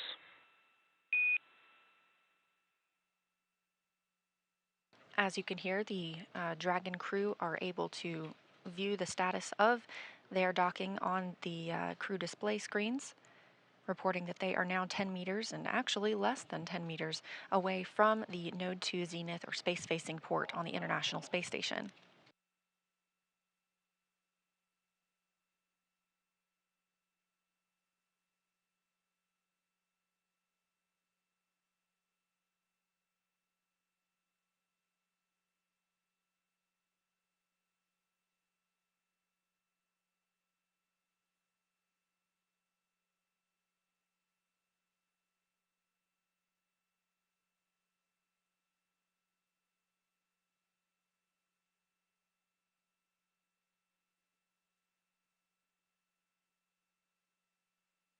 Meters. Copy, 5 meters. Still moving 0.2 miles per hour. Dragon Freedom is now 5 meters away from the International Space Station. Again, we do not have video feed of the spacecraft at this time, but team members are able to track its status, and everything continues to go as planned.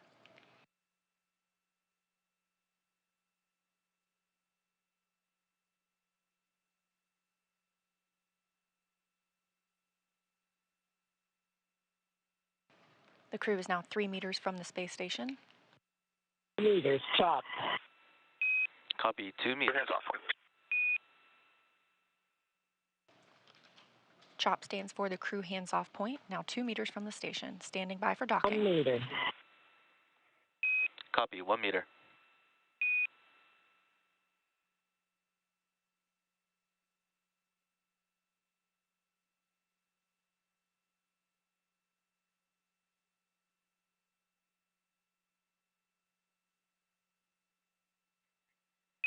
Soft capture confirmed.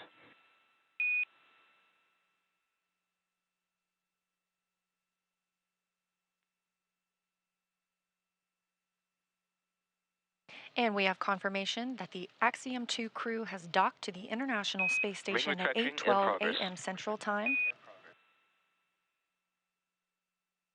That soft capture ring now beginning to retract and pull Dragon in toward the International Space Station.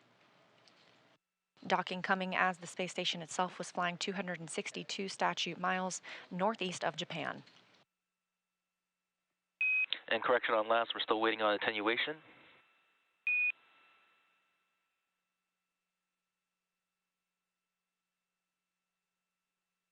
Continuing to get good reports here from teams on the ground. Again, aboard the International Space Station, NASA's Woody Hoberg and UAE's Sultan Al Nayati continued to monitor the crew as well.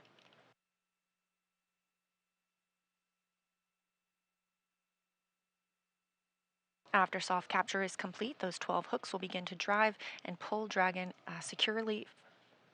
firmly securing it to the Node 2 zenith port.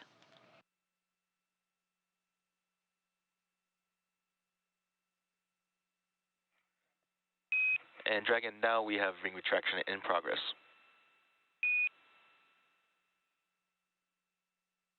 Dragon copy.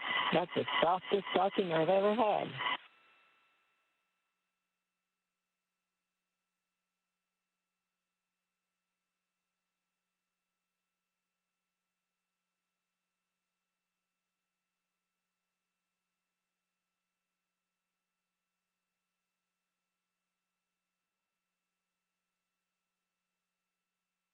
Good words from commander of the AX-2 mission, former NASA astronaut Peggy Whitson, now flying her third spacecraft after having flown the Space Shuttle, a Roscosmos-Soyuz, and now a SpaceX Dragon.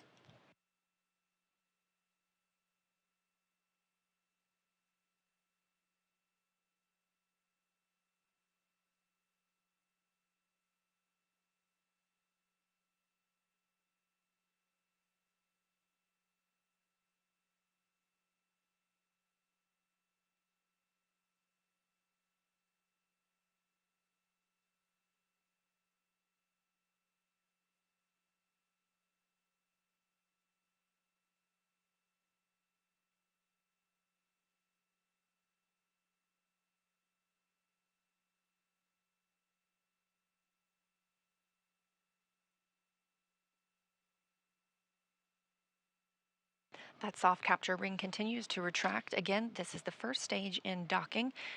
Shortly after ring retraction is complete, we will move into the hard docking portion. This is when those 12 hooks, 2 sets of 6, drive and firmly secure the spacecraft to the Node 2 zenith port. Again, just a few weeks ago, the Node 2 zenith port was occupied by another SpaceX Dragon. Dragon was relocated by the Crew 6 crew who arrived on that spacecraft from the forward port, or from the zenith port where Dragon Freedom now is, to the forward port. Again, we expect the Axiom 2 crew to live and work aboard the International Space Station for about 8 days before beginning their return journey to Earth.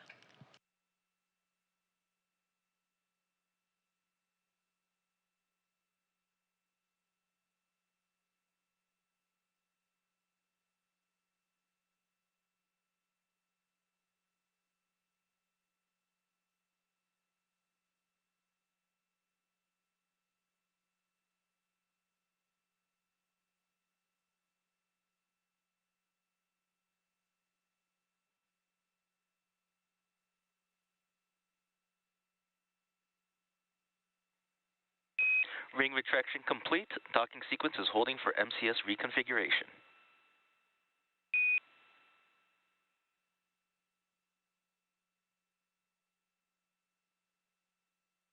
We have confirmation that the ring retraction is complete. Next steps for this hard capture will be for those 12 hooks to drive.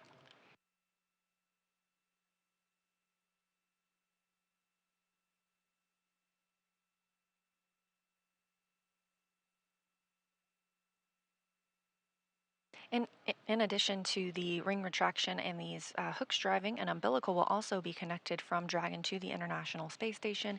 This will allow power to flow from the space station to Dragon itself so that Dragon is no longer relying on battery power, that power being gathered from the solar cells around the base of its trunk.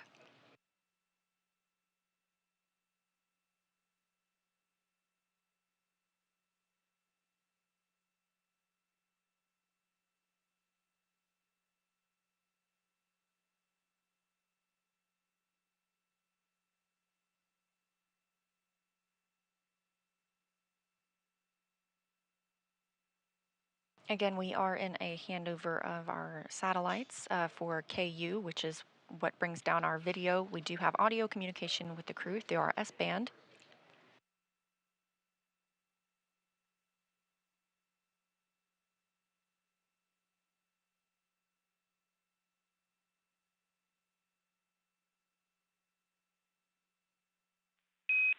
MCS configured, proceeding with hook driving.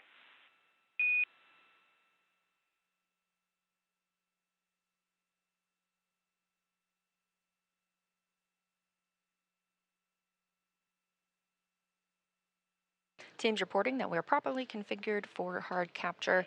Again, this is 12 hooks, 2 sets of 6. They will drive the first 6, and those are firmly latched. They will then drive the next 6. We do see those first 6 hooks now starting to drive.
The first 6 hooks continue to drive in the hard capture process. Again, after these, we'll have another set of 6 before we can officially declare that Dragon is firmly secured to the International Space Station. Everything continuing to go as planned this morning. Again, docking coming at 8:12 a.m. Central Time.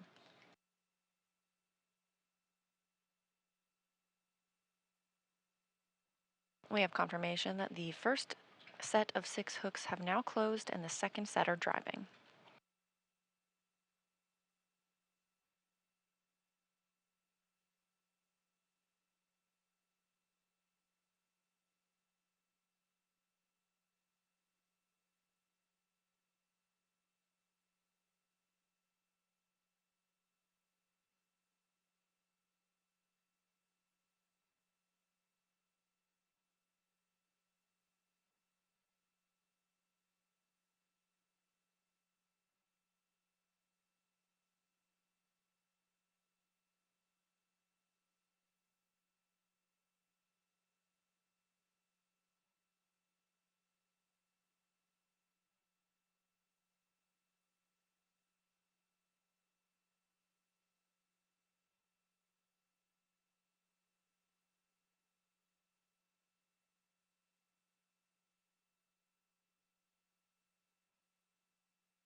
Again, this view from Mission Control Houston as teams are monitoring the docking of Dragon Freedom to the Node 2 zenith or on the Big Loop on behalf of the Expedition 69 crew. Peggy, welcome back. John, welcome to the International Space Station. And Ali and Ryyanah, ahlan wa sahlan. Thank you so much for the AX2 crew. We're really looking forward to working with you guys this week. Likewise, we'll see you guys very soon.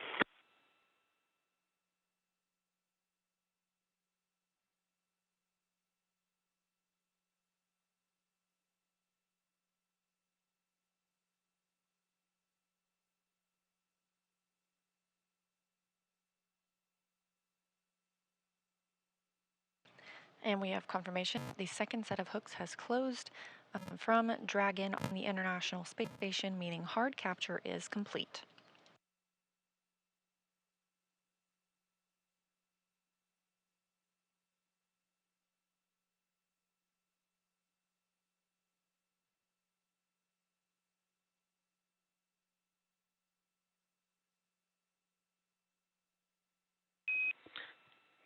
Dragon Station, hard capture complete.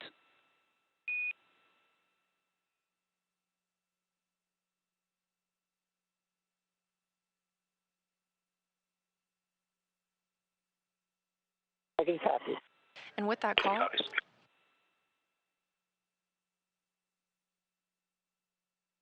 hard capture is complete. Dragon is firmly attached to the International Space Station. It's home for at least the next 8 days.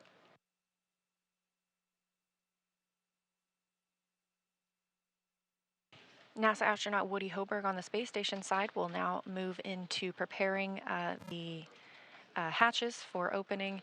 Again, that takes about a 2-hour process. The vestibule needs to be pressurized, the area in between the space station and Dragon. Coming up, the AX2 crew will have the chance to doff or take off their spacesuits, maybe get into their flight suits before they float aboard, and we begin our welcome ceremony.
And Dragon SpaceX docking sequence complete. Crew Dragon Freedom, Peggy, John, Ali, Ray, congrats on this historic achievement. Welcome to the International Space Station. Thanks. We really appreciated flying with SpaceX. It was a lovely ride, and as I mentioned, it was the softest docking I've ever felt. Very well done. Thanks to everyone for getting us this far. Thanks, Peggy. We do aim for excellence, and on behalf of SpaceX, it's been a pleasure working with you. And just a little bit of trivia for you, this was the fastest launch to dock time for a Crew Dragon, beating our previous record from Crew 4 by just 9 minutes. Ground will be enabling hardline power and comm connections shortly, and you are good to doff suits per procedure 4.012. Ground will be taking cameras external. Copy 4012, in work.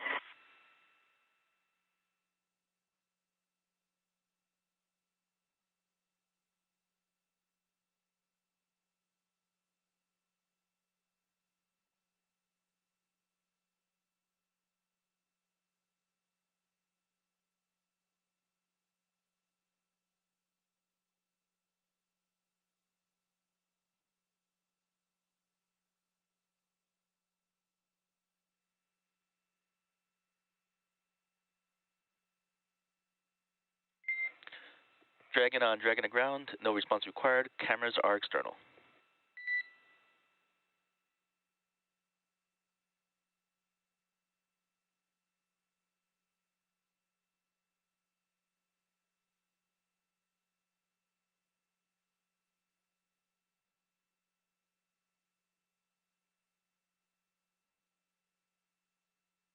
Now that all the hooks have driven and the soft capture ring has been stowed, docking is officially complete. The crew is go to doff their suits. That's why the teams on the ground have told them that the cameras are not live at this time inside the cabin. Again, we still do not have video from the International Space Station at this time. It looks like we'll regain shortly. The space station itself is in an orbital nighttime, now flying 261 statute miles over the Pacific Ocean. Again, docking this morning at 8:12 a.m. Central Time. As noted by SpaceX, the fastest docking on record for a crew launch to the International Space Station on Dragon.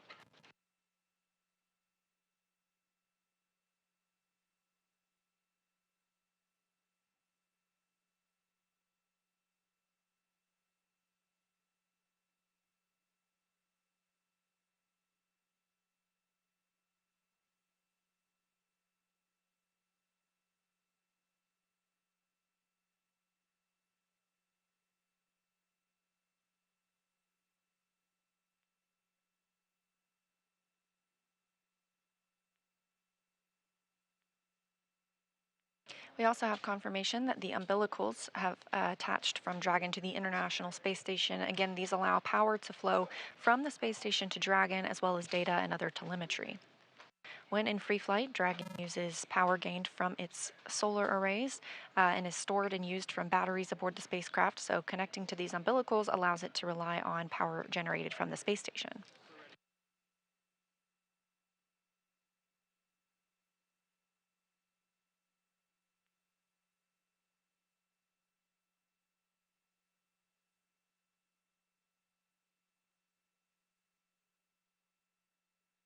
We'll stay live now that we have docked until our welcome ceremony, standing by for the start time for that ceremony.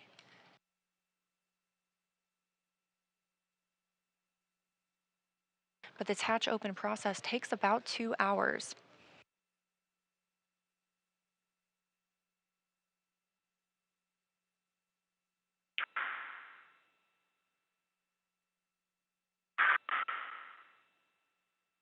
Maybe.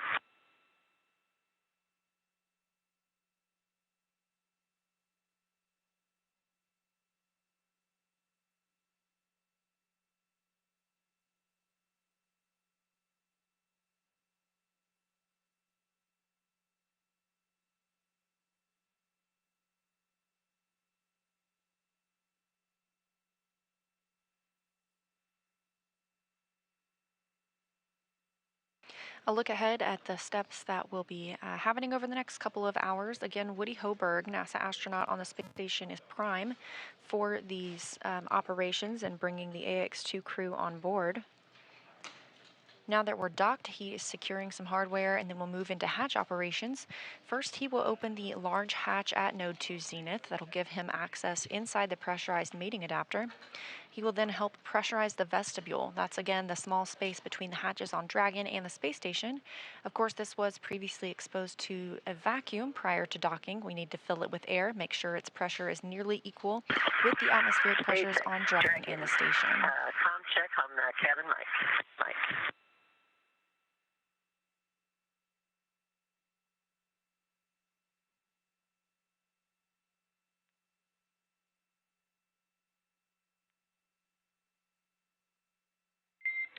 And Dragon SpaceX, I had you 5x5 on the cabin mic, but I am seeing that you have both ground and ISS set to PTT. Please set it to only the big loop.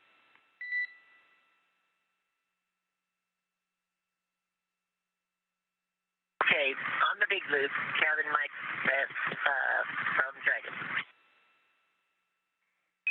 And I have you 5x5. How me? 5x5, thanks.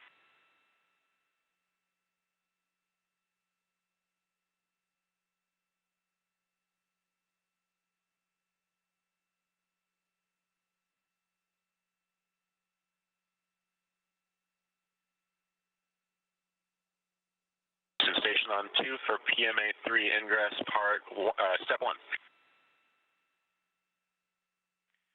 Houston is with you on 2.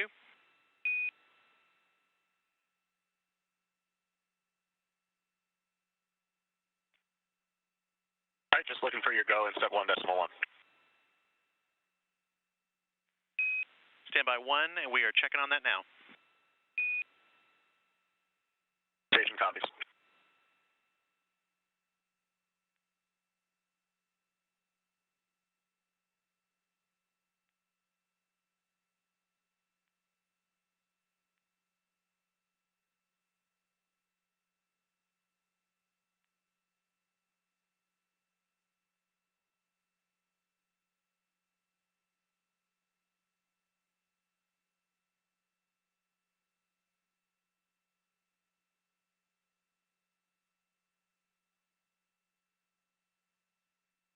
As you heard, teams on the ground communicating with the crew still aboard Dragon Freedom. Peggy Whitson took a chance to test out the cabin mic rather than the microphones they'd been using Station in their Houston on seats the now big that loop. they've You are doffed go those. for 1.1 of procedure 2.102.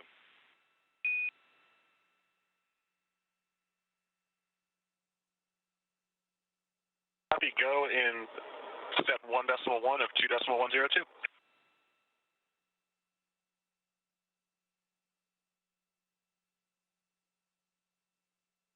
And that voice being NASA astronaut Woody Hoberg communicating with Justin Cartledge here on the ground, his Capcom, the capsule communicator. That's the person speaking with the astronauts aboard the International Space Station. Woody is now stepping through some procedures, including he will get access inside the pressurized mating adapter and then pressurize the vestibule. We want to make sure the pressure is almost equal with the pressures on board Dragon and the station. He'll use a small valve on the station's hatch to slowly introduce air into the vestibule. Flight controllers here in Houston will monitor the pressure and temperature readings inside and verify that everything is leak-free before we get ready to open the hatches. Again, it's about a 2-hour process to get everything pressurized and checked out before we open the hatches. And following that hatch open, we'll have a welcoming ceremony with all 4 AX2 astronauts, as well as our 7 crew members living aboard the station. So if it's not too early for you to do some math, yes, that is 11 people that'll be living aboard the International Space Station for at least the next week.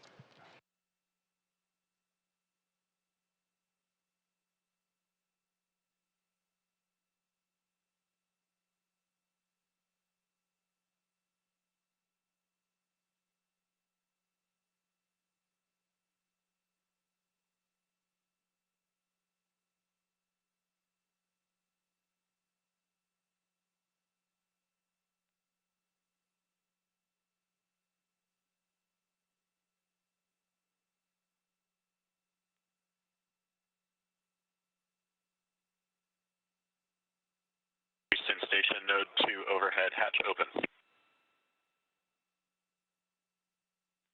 Houston copies.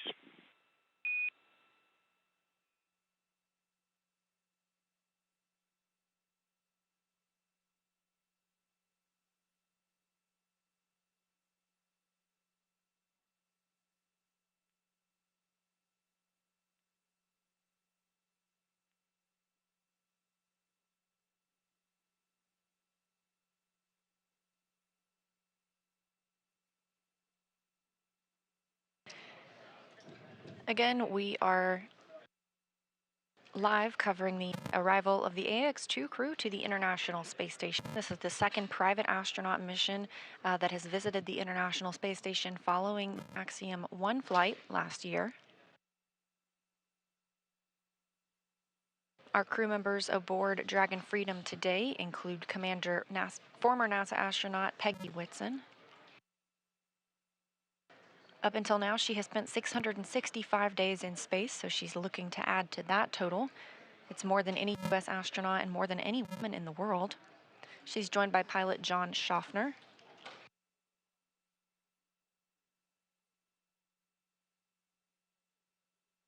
And the 2 mission specialists representing the Saudi Space Commission are Ali Alqarni and Ryyanah Barnawi.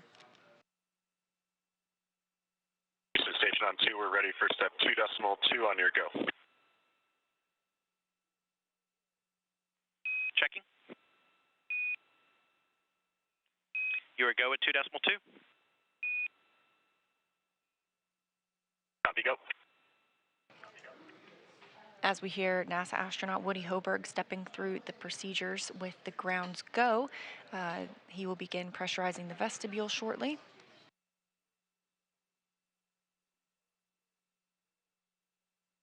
In the meantime, NASA astronaut Frank Rubio continues to conduct some hardware servicing on the space Dragon station. SpaceX on the big loop. If desired, reference procedure 4.400 for monitoring vestibule pressurization.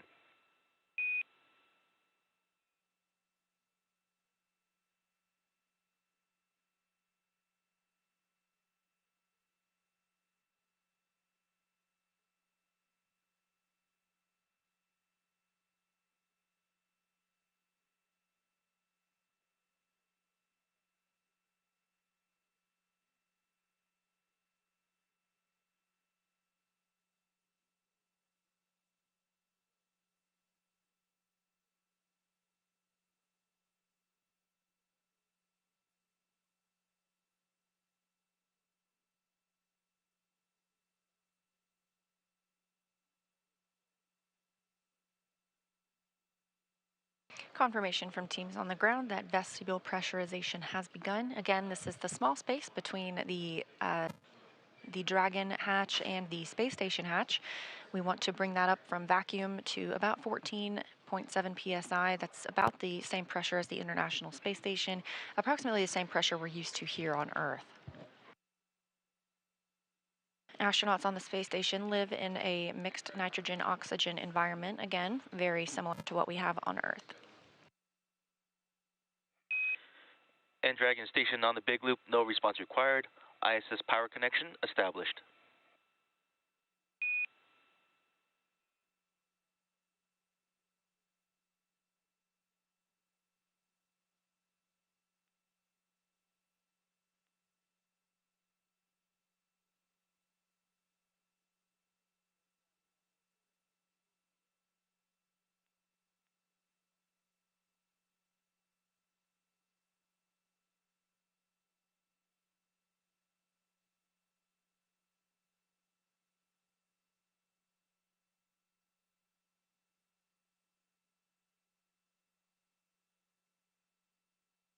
Station on 2, step 2.4, A pass pressure equalized at 13:39 GMT. Houston copies 13:39 GMT.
You can see some movement, and we have our view back of Dragon.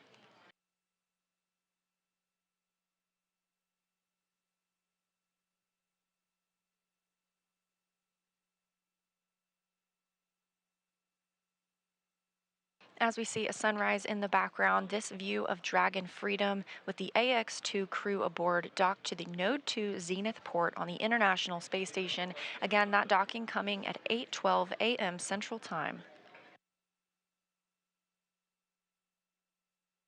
The crew inside are now out of their suits. They are preparing for ingress to the International Space Station. Again, this is a process though, so we are pressurizing the vestibule, the space between the two spacecraft. And if you see some color changes, that's because the International Space Station and Dragon are now flying into an orbital sunrise. They are 268 statute miles over the South Pacific Ocean. Now that they're docked, these two will travel 17,500 miles per hour together,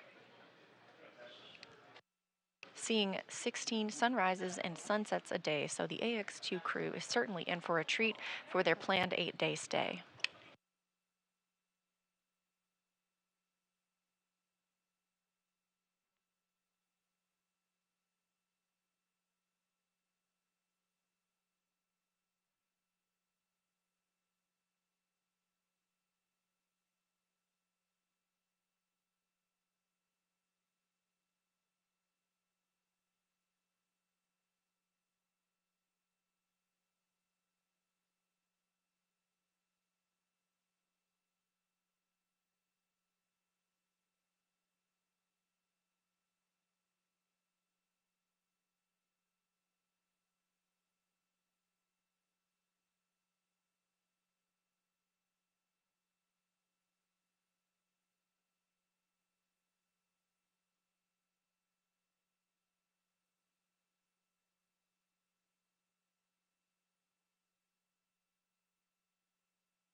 Here in Mission Control Houston, teams are handing over from the Orbit 1 shift to the Orbit 2 shift.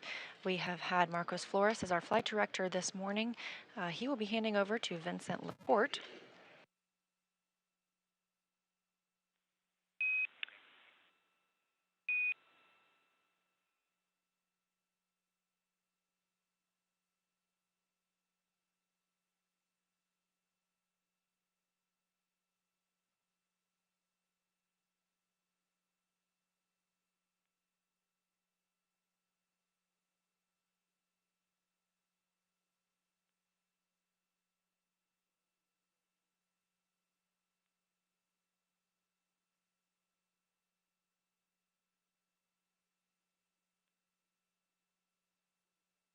Again, Woody Hoberg aboard the International Space Station is leading the team's...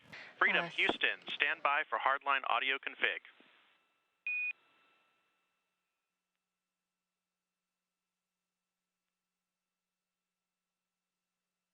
Freedom is standby.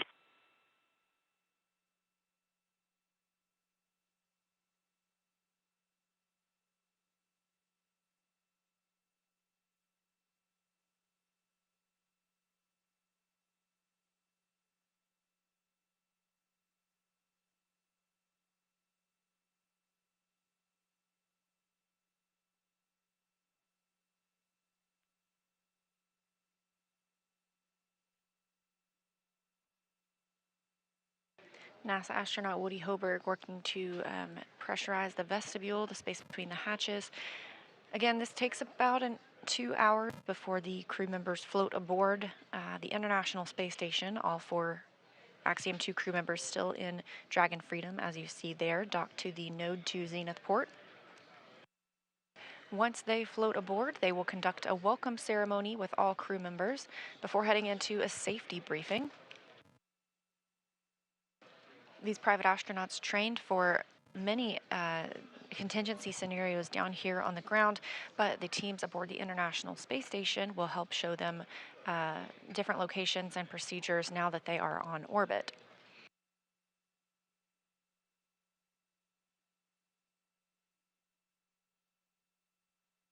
Later today, the Dragon Freedom crew will work to transfer some cargo from Dragon to the International Space Station.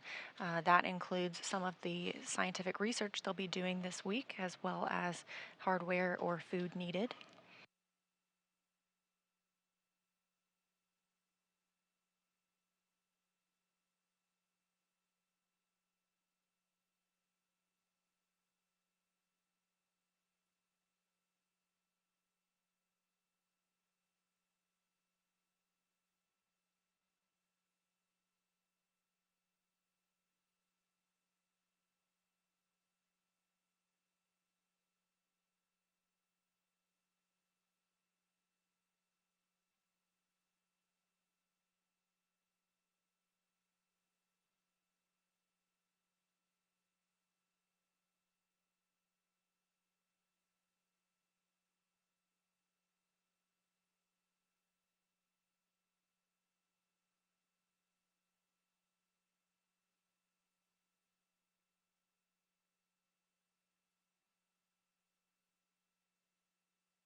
Freedom Houston on the big loop for a comm check. Hardline audio configuration is complete. Freedom has you loud and clear on the big loop hardline.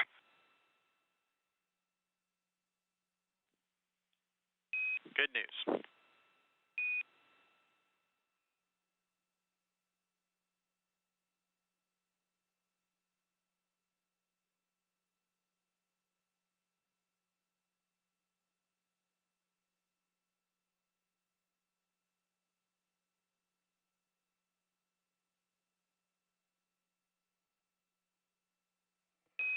And Dragon SpaceX on the big loop, permission to come on board with cameras.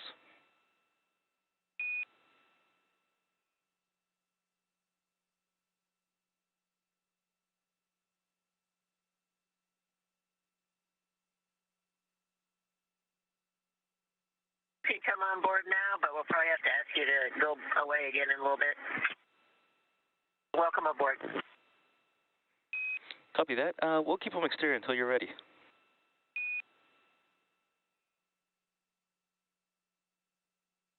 Okay, thank you.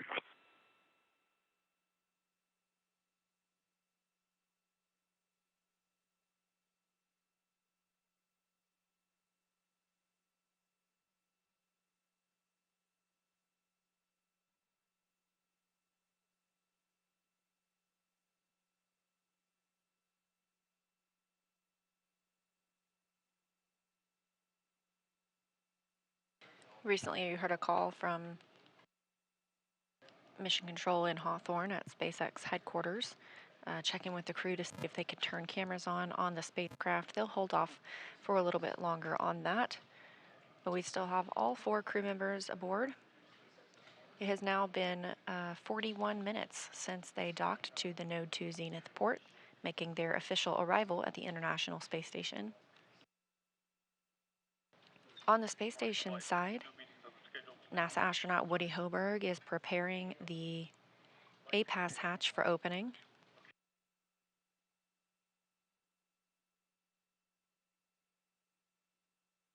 And SpaceX Dragon on the big loop, just to let you know, we've got all four suits drying. The shortest timer is at passing 7 minutes right now.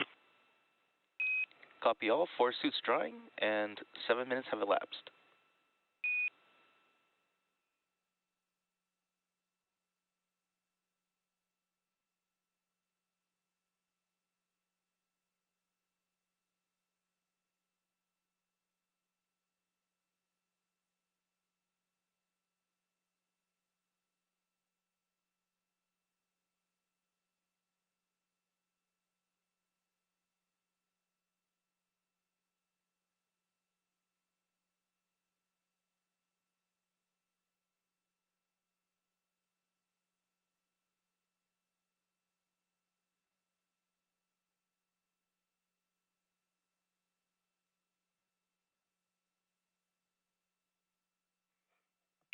And Dragon with suits drying, I can give you a go for sections 1 through 3 of 4.400.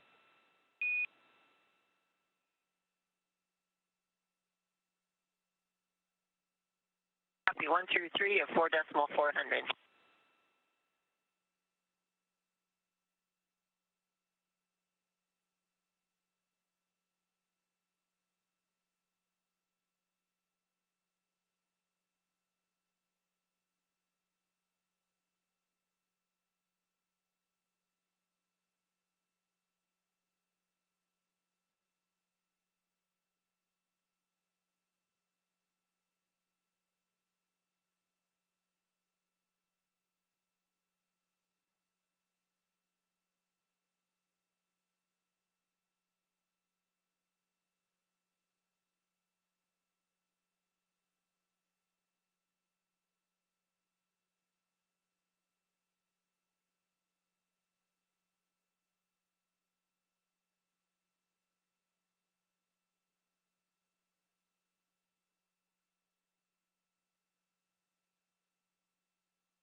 Again, you're watching live coverage of the AX2 crew arrival at the International Space Station. The crew docked Dragon Freedom to the Node 2 zenith-facing port this morning at 8:12 a.m. Central Time. Dragon, And that this view is Ray for food inventory and water inventory. Copy that, Ray. Ready to copy for inventory.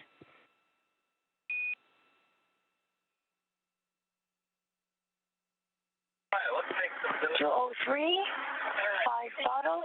207, 4 bottles.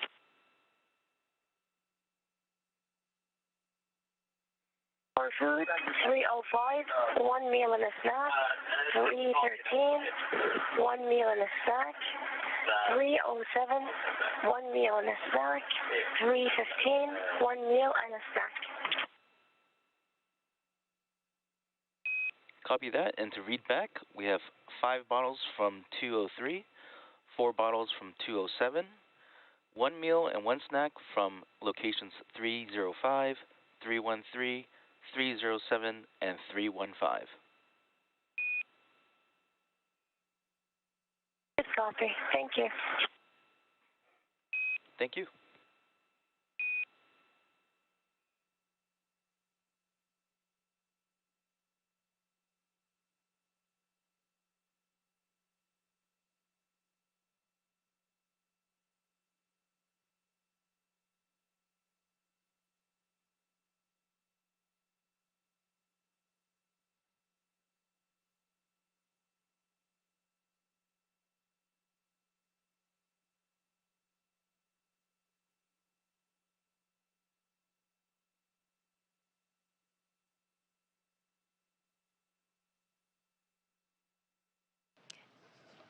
As you just heard,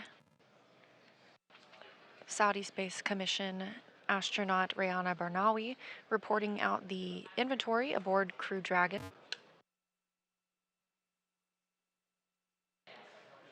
Everything is meticulously tracked aboard the space station and Dragon as well, so she was reporting which meals and snacks had been consumed during their approximate 16-hour flight from launch last night at 5:37 p.m. Eastern Time to docking this morning at 9:12 a.m. Eastern Time.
Again, you're watching live coverage of the AX-2 arrival at the International Space Station, the second private astronaut mission to visit the space station following the Axiom 1 flight last year.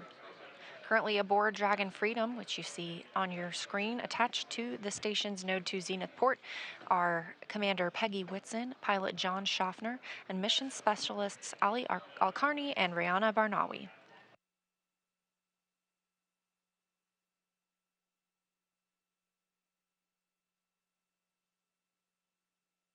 On the space station side, NASA astronaut Woody Hoberg is working to And pressurize Dragon the... SpaceX on the big loop for procedure 4.400.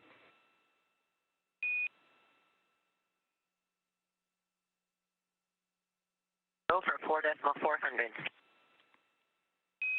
Hey, so we're getting close to finishing the leak check, but you have a go to perform Section 5 for the docked waste system configuration.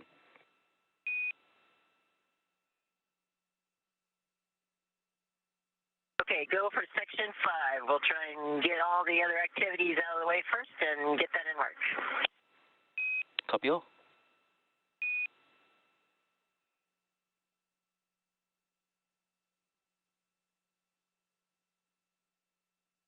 We heard Peggy Whitson earlier say that the crew has doffed their suits. They are now in probably their flight suits ahead of heading into the International Space Station. We're expecting that around 10 a.m. Central Time for those hatches to open. They are drying their suits currently, just keeping them in good shape ahead of a trip home. They're planning on about an 8-day stay aboard the International Space Station. However, several things can affect that departure date, mainly the weather at the landing location. SpaceX has a number of select landing locations off the coast of Florida. And we watch for things like wave height or wave cadence, as well as wind speeds, to ensure that the crew have the safest and most comfortable landing possible.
Station Houston on the big loop.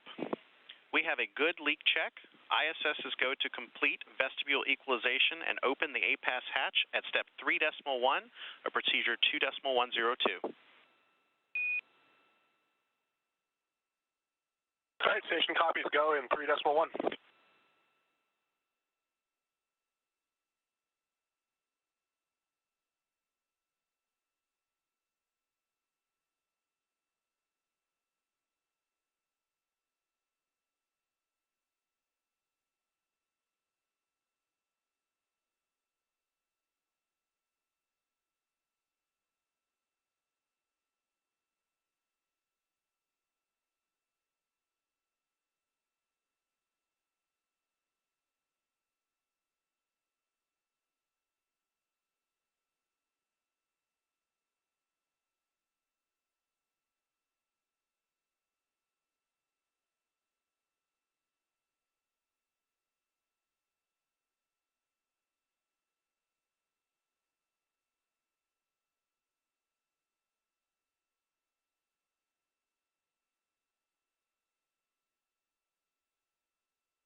For those of you just joining our coverage of Axiom 2 crew in our SpaceX Dragon Freedom capsule, which is what you see there on your screen, has successfully docked to the International Space Station. In fact, we had a new record time for SpaceX operations. We actually beat the Crew 4 record from liftoff to soft capture. Our record time now is about 15 hours and 35 minutes from liftoff to soft capture. So basically the most efficient and fastest transit to the International Space Station from pad 39A. That's a beautiful view there of that Dragon Freedom capsule. This is docked at the Node 2 Zenith port. The Crew 6 capsule, until about a couple weeks ago, was docked to this same port, and we did a port relocation maneuver with the Crew 6 crew to move it down to the Node 2 forward port. By doing so, we were able to clear this Zenith port for the AX2 mission, as well as the upcoming CRS-28 cargo resupply mission. Although it might look stagnant if you look at it quickly, we can see planet Earth rotating slowly behind, or rather under, the Dragon capsule and the International Space Station. There at the bottom of the screen, you can kind of make out the Canadarm, which is the robotic arm that the crew on board station will utilize in order to remove cargo from the unpressurized section of Dragon located in the trunk, which is essentially the top half, in this orientation, the top half of the Dragon capsule. Of course, when we are sitting at the launch pad or other conventional views of Dragon, it's the bottom half of Dragon. But really, it's that half black, half white cylindrical portion of Dragon that we see there. This view is also great because you get a really clear view of the nose cone and all of the hardware that the nose cone protects during the launch phase.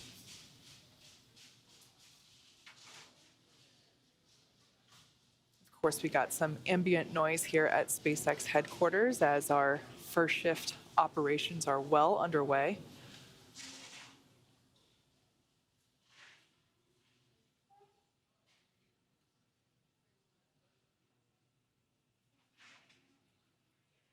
During the ascent phase, that nose cone will be closed, and that protects the forward hatch as well as the forward bulkhead Draco thrusters.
So right now, the Axiom 2 crew, they have taken their suits off. We heard the call out earlier that the suits are drying. And as you can see, the Dragon capsule is docked, and they have completed pressurization of the APAS hatch. So we are making great progress. But talking about the crew, let's get to learn a little bit more about them in case you may have missed our introductions earlier in the broadcast, as we've been going for a little bit while. So let's learn more about the AX2 crew. Yeah, it's always good to get a little refresher on our AX2 crew here. The AX2 mission is commanded by retired NASA astronaut Peggy Whitson.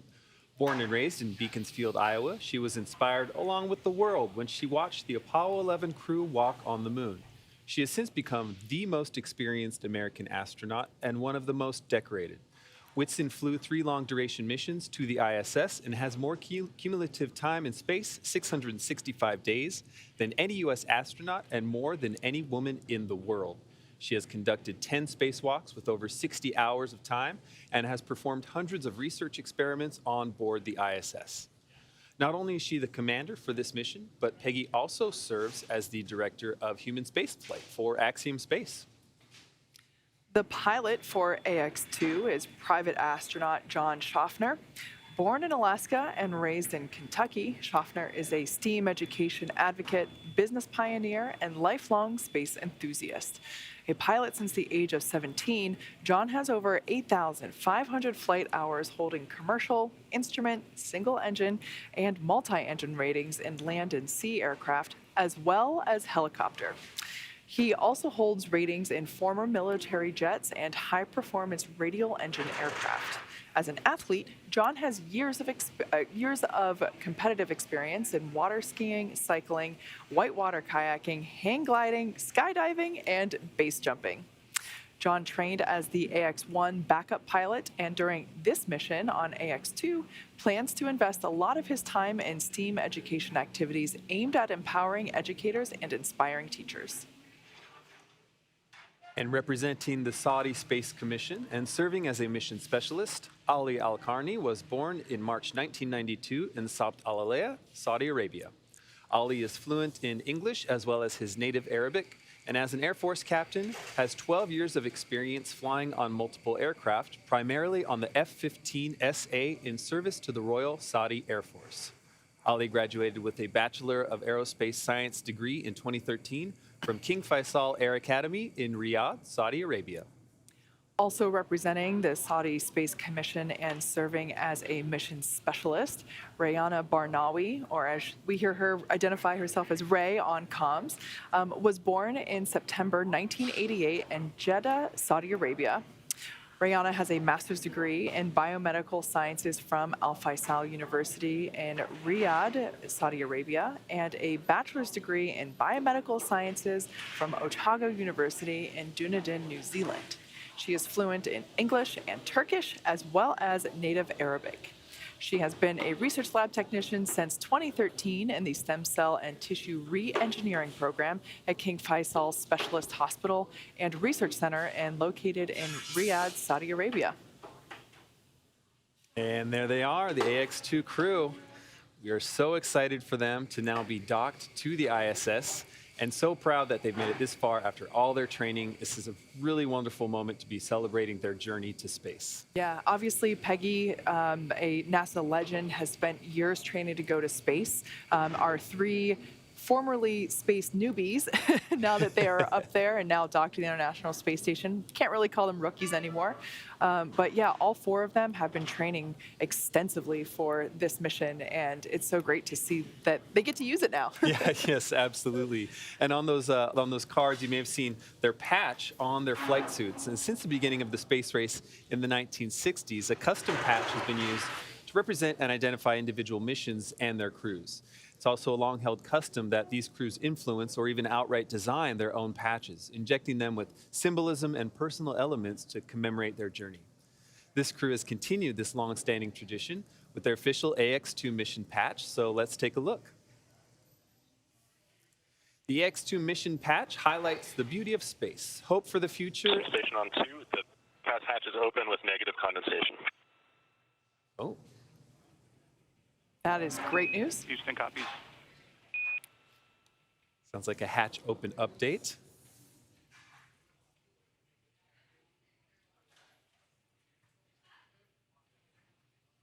Okay, continuing on this patch. This patch highlights the beauty of space, hope for the future, and the important role of the ISS to unite the best aspects of humanity. Shown prominently are the mission name, AX2, the family names of the crew members, and the flags of the United States and the Kingdom of Saudi Arabia, the two nations represented on board today's flight. There are 5 shapes drawn as constellations, and these represent the crew's intention to focus on inspiration, education, and teaching through STEAM education initiatives. And so there's a constellation for science, technology, engineering, arts, and math. The arched path leading from Earth to space is colored lavender, which is culturally significant in the Kingdom of Saudi Arabia, symbolizing hospitality. That arched path and color also reflect KSA's desire to be part of the space sector and position itself as a contributor to the global space community. Then, naturally, the space station is central to the image as the destination of this crew, while Earth is featured with prominent horizon lines symbolizing optimism, hope, and inspiration. Just as you see this mission patch worn by the crew on their flight suits, this patch is currently adorning the walls of Axiom Space's mission control in Houston and is placed in a position of honor everywhere this crew is being supported for the duration of their mission. As someone that is an engineer, but I have a background in music and theater and art, I have a personal appreciation for just how evident and apparent the emphasis on STEAM, science, technology, engineering, arts, mathematics. It's been a long morning. I think I got those letters in the right order. But yeah, it's so great to see all of that represented so strongly on the AX2 mission patch. I love it. It's one of my favorite mission patches that we've had. Now let's turn it back over to NASA's Leah Cheshire, who is standing by at Mission Control Center at the Johnson Space Center in Houston, Texas, for an update on space station operations. Leah?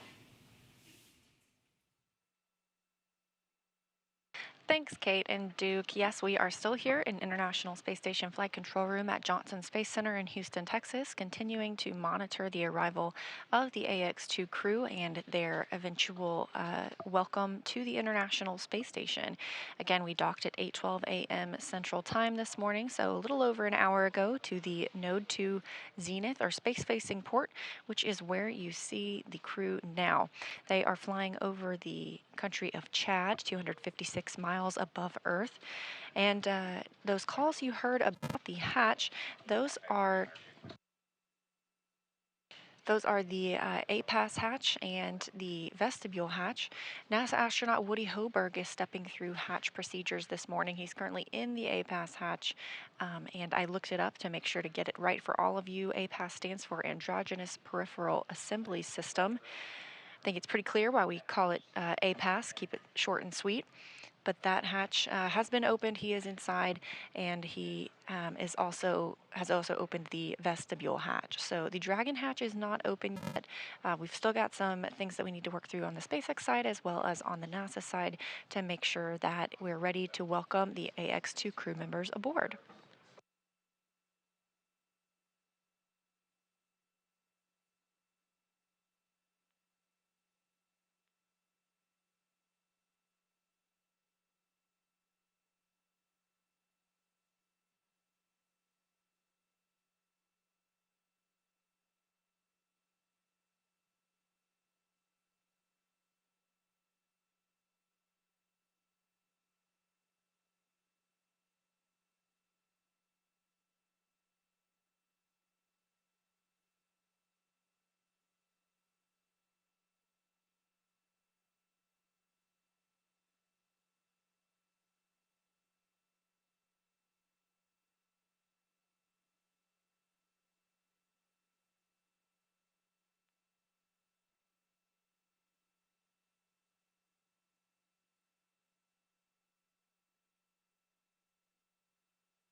After launch yesterday at 5:37 p.m. Eastern Time, Dragon made its way to the International Space Station, conducting a series of burns and checkpoints along the way.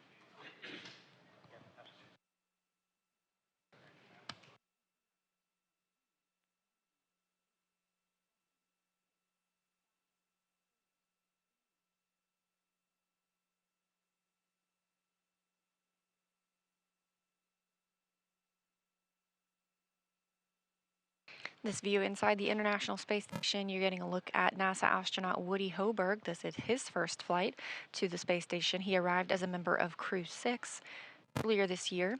He is preparing the space station for entry of the AX2 crew. As you can see, he's working on some venting. That tube will go from the space station into Dragon and kind of help equalize the and balance out the air and the mix of the air that's in the space station to what's currently in Dragon. Again, the Dragon hatch is not open yet. We are remaining live all the way through their welcome ceremony when we see the 4 crew members, Peggy Whitson, John Shoffner, Alqarni, and Ryyanah Barnawi, float aboard the International Space Station for the start of their approximately 8-day stay.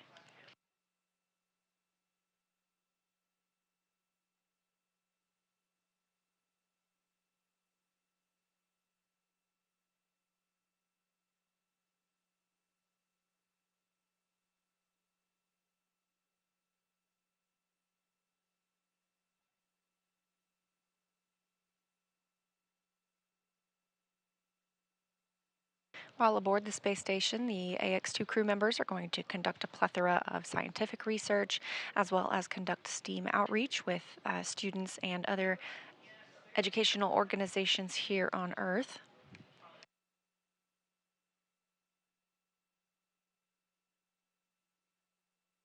And again, they dock to the Node 2 Zenith port. This is where the Crew 6 Dragon, known as Endeavour, was docked just a few weeks ago. However, it was moved from one hatch to the next. So we have 2 Dragons, both docked to Node 2. ISS is ready for Dragon hatch equalization.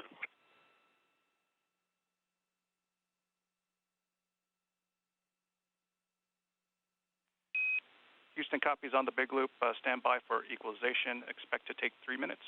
Additionally, ground is a little bit behind on configurations, so expect a slight delay for hatch opening. Station copies.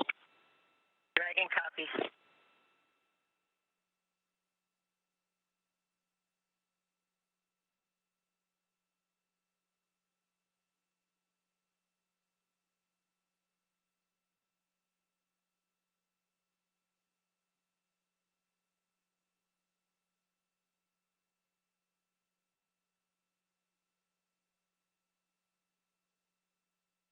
As NASA astronaut Woody Hoburg gets things ready on the station side, the AX2 crew is still aboard Dragon, and they continue to have some steps that they're working through as well. We heard Peggy Whitson discuss the suit drying that's going on, as well as Ryyanah Barnawi reported down some of the consumables that had been used during the flight, including meals that were eaten. Everything is meticulously tracked aboard Dragon as well as aboard the International Space Station to make sure that it can be accessed when needed. But we are moving along pretty smoothly this morning toward hatch opening.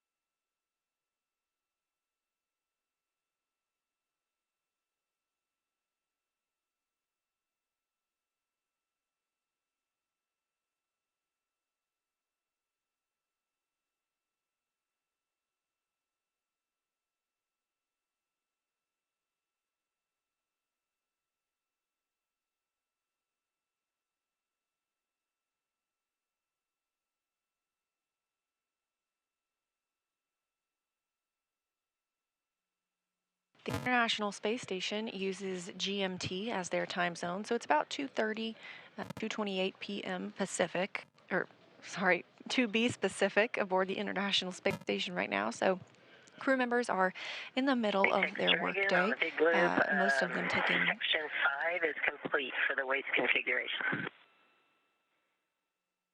And copy that, Peggy. Section 5 complete. Any deltas to inventory?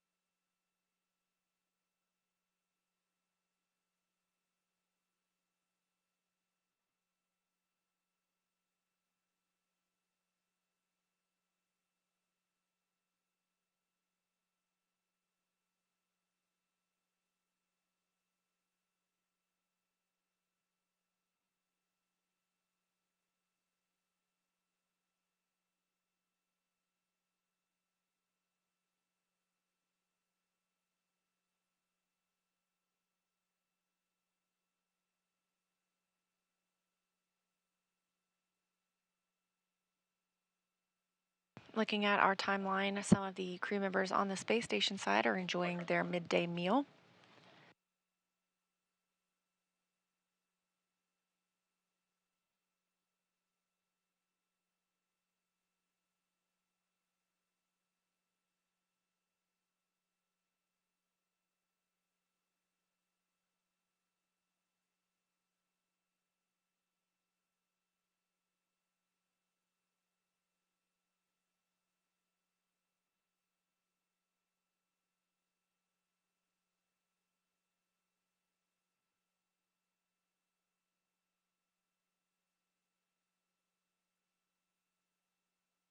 Of course, after floating aboard, we'll see the AX-2 crew move into their welcome ceremony, where they get to spend a little time with the other 7 crew members on the International Space Station and discuss their initial reactions to being on orbit and visiting the orbiting laboratory.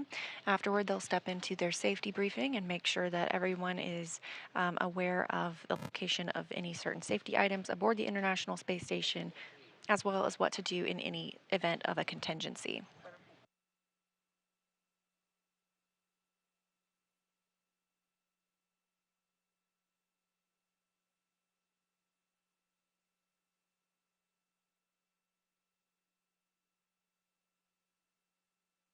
After the safety briefing, the the Dragon Freedom astronauts, the AX-2 crew, will begin moving some of the cargo from Dragon into the International Space Station side.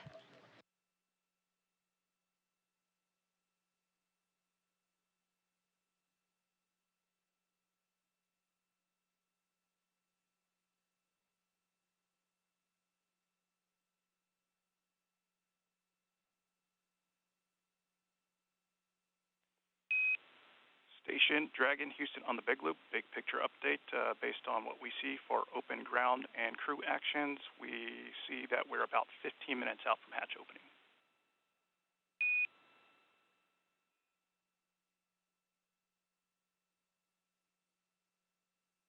Dragon copies 15 minutes out. And station copies 15 minutes.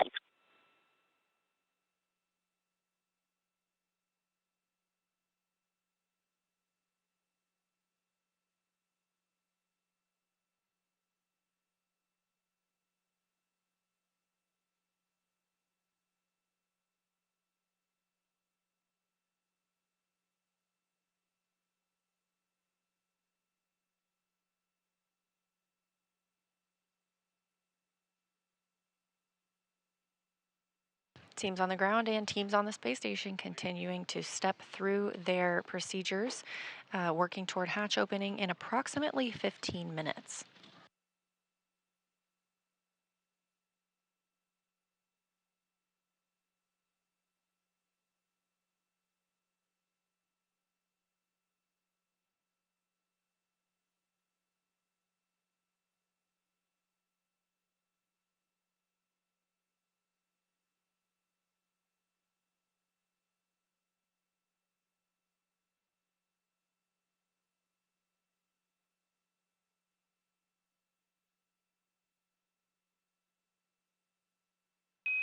And Dragon We are SpaceX in on it, 2 for teachers. status.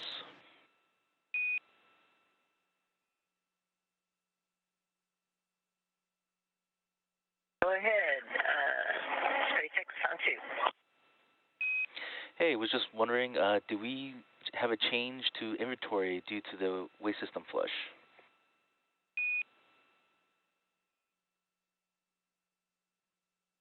Can you have it changed to what? Yeah, to our inventory for water bottles consumed.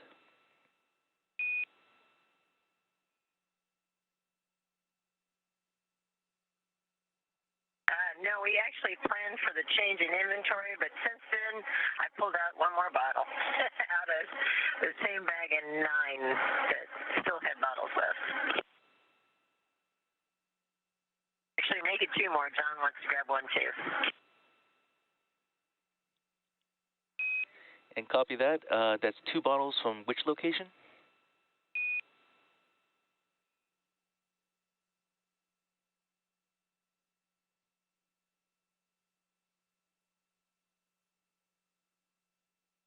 Section 9, bag 204. Copy that. 2 bottles from 204. And just checking in, are we able to come back on board with cameras?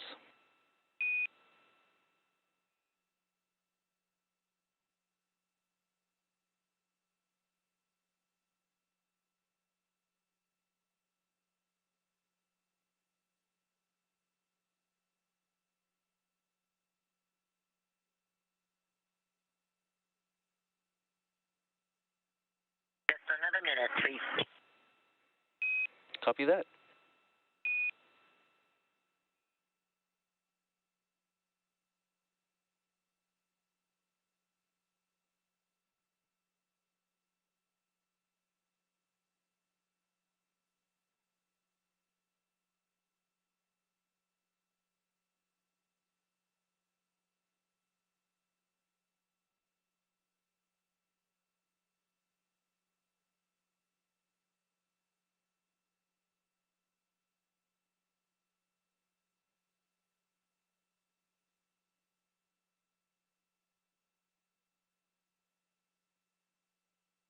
We're about 10 minutes away from Dragon hatch opening.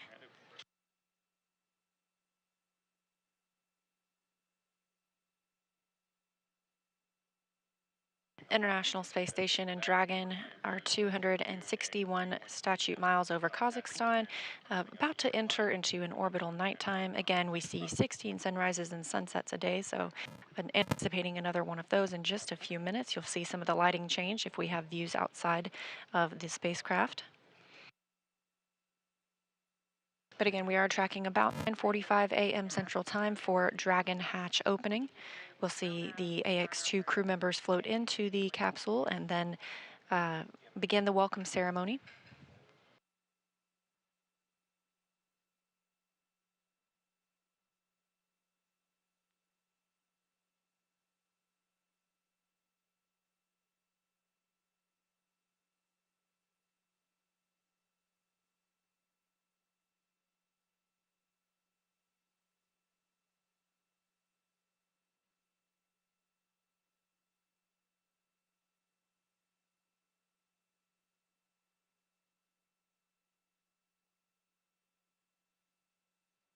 Again, we are in a TDRS handover, meaning we do not have KU band. That is the antenna we use to bring down our video from the International Space Station. So we are anticipating the crew to float through the Dragon hatch at about 9:45 a.m. Central Time. We anticipate having good video at that time, so we'll get to welcome those 4 crew members aboard and see their smiling faces now that they've arrived at the space station.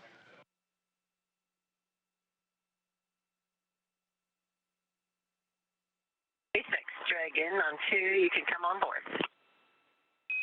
Copy that, Peggy. Bringing cameras back on board.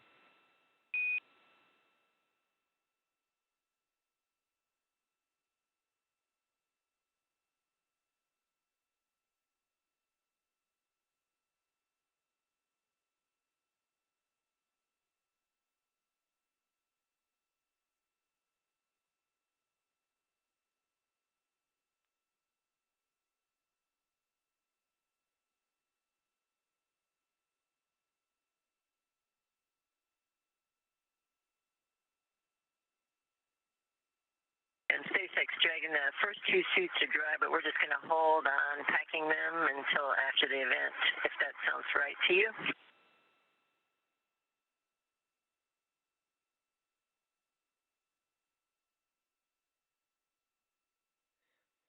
Yeah, copy that, Peggy.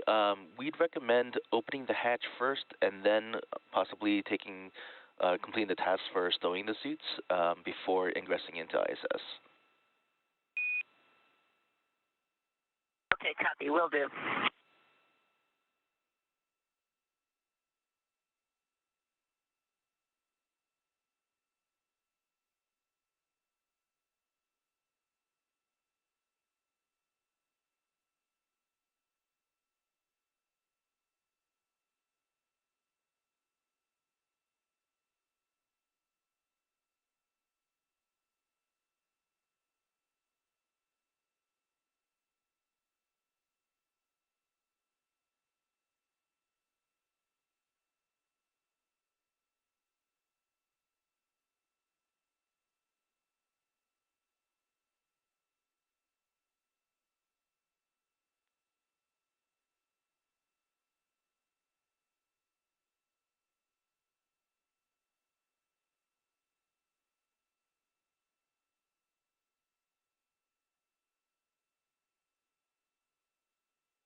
This is a view of Mission Control Space at SpaceX in Hawthorne, California. These teams have been monitoring the flight of Dragon Freedom since launch yesterday afternoon, actually before launch yesterday afternoon. That launch coming at 5:37 p.m. Eastern Time from Florida. A flawless launch, and then about a 16-hour rendezvous to the International Space Station.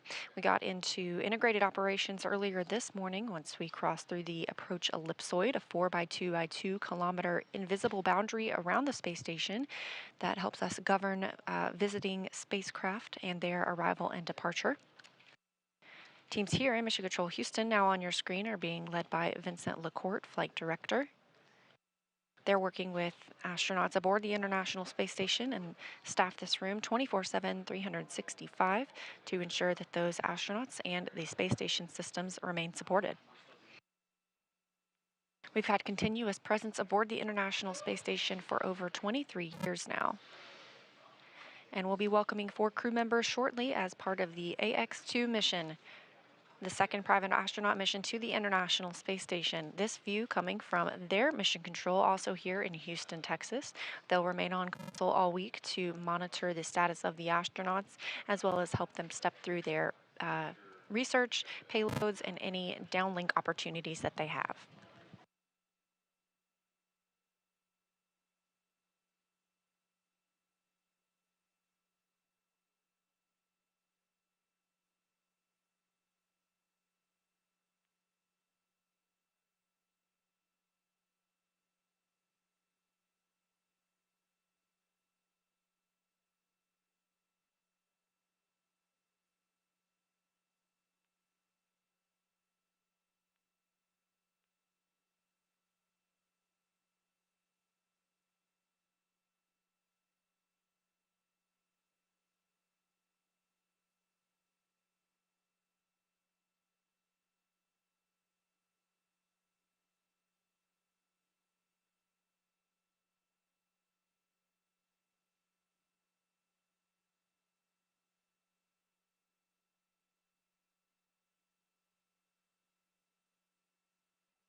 And we're expecting to regain video communications with the space station and Dragon shortly. Just a few moments from now, we'll see the AX2 crew float through the hatch and bring our total of crew members living on the space station to 11.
Everything looking good ahead of hatch opening on both sides, the station and Dragon.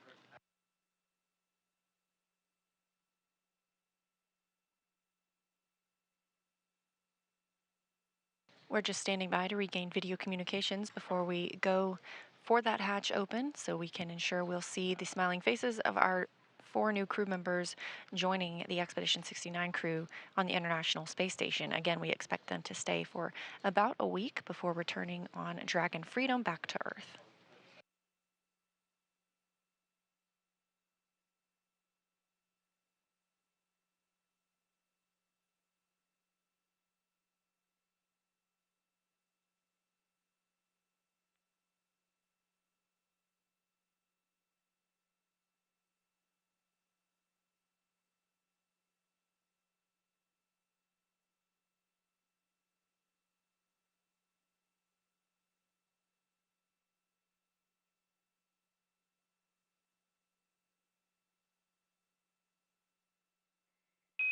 In Dragon SpaceX on the Big Loop, S-band will be deactivated shortly. Dragon to ground will no longer be available for comms. Please verify PTT destinations are set to ISS. Wilco.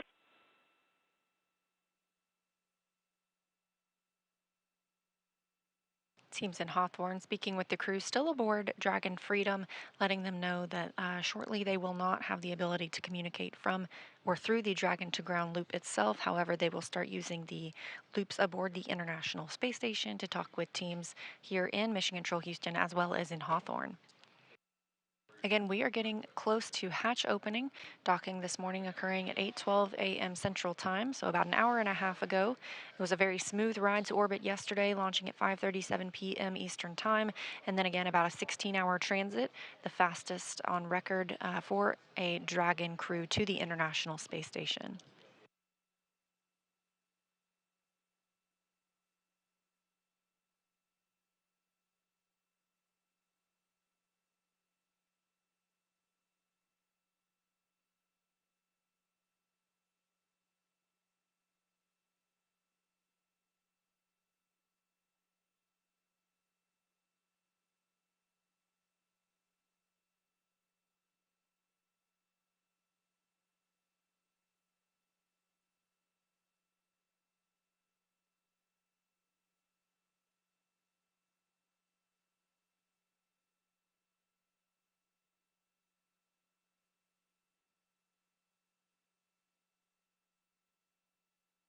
Take a look inside Dragon Freedom as the crew members of Axiom 2.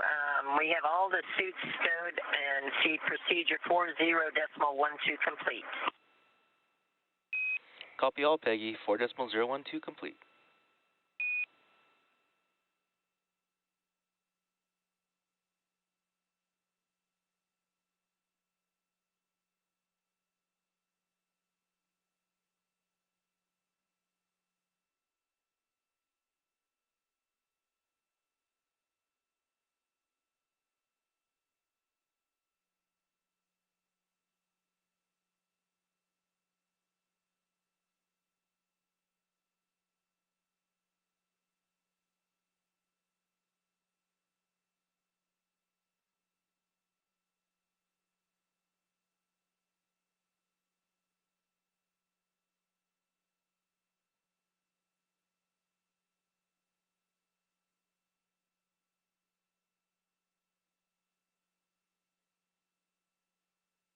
Again, this view of the crew inside Dragon Freedom, our 4 astronauts who have arrived as part of Axiom Mission 2, the second private mission to the International Space Station.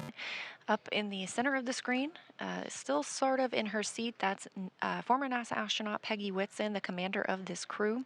Over near the window, you can see Ali Alqarni, representing the Saudi Space Commission.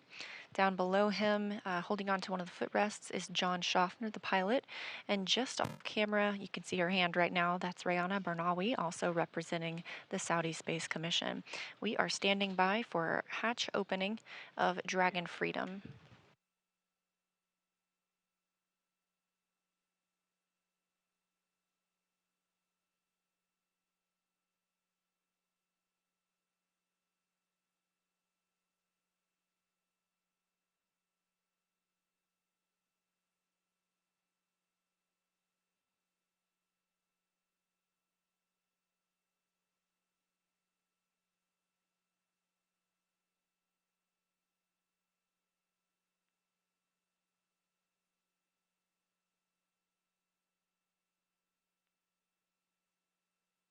No.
Again, you're looking live inside Dragon Freedom as we prepare for the hatch to be opened and these 4 crew members to float into the International Space Station on what is the second private astronaut mission to the orbiting laboratory. They will remain at the space station for about 8 days before undocking and returning to Earth. While they're on board, we will have a total of 11 people living and working aboard the space station.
Again, this crew launched at 5:37 p.m. Eastern Time yesterday, docking this morning at 9:12 a.m.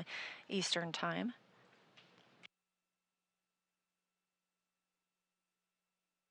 The hatches are configured to be opened, so we are just standing by for that final go call to the crew. We'll remain on air through their welcome ceremony, where you get to hear some words from the crew themselves on their flight, as well as what they plan for this time on board. Afterwards, we will wrap our show as the crew steps into their safety briefings and eventually gets to work aboard the space station.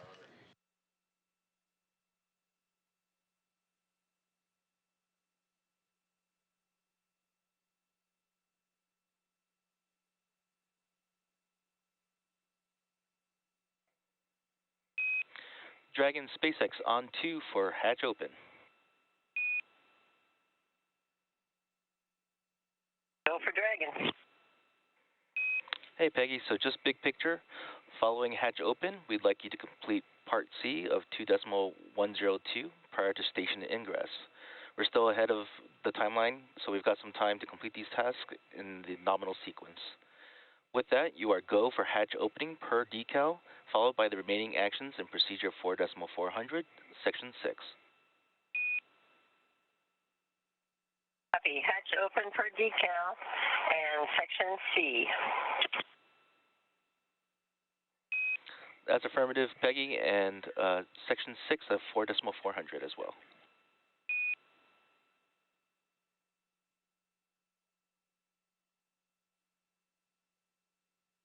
Yes, copy. Section 6 of 4.400 as well. Thank you.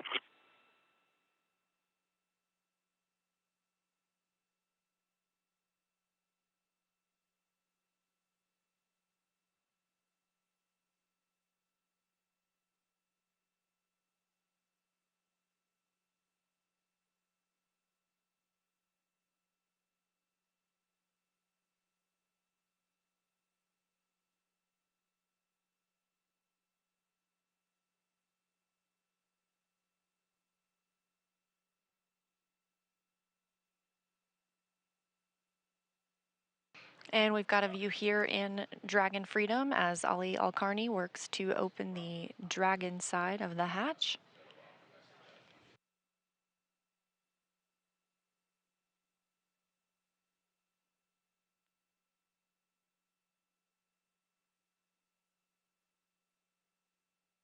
On the other side of the Dragon hatch is NASA astronaut Woody Hoburg waiting to welcome the crew on board after having completed all of the preparations this morning.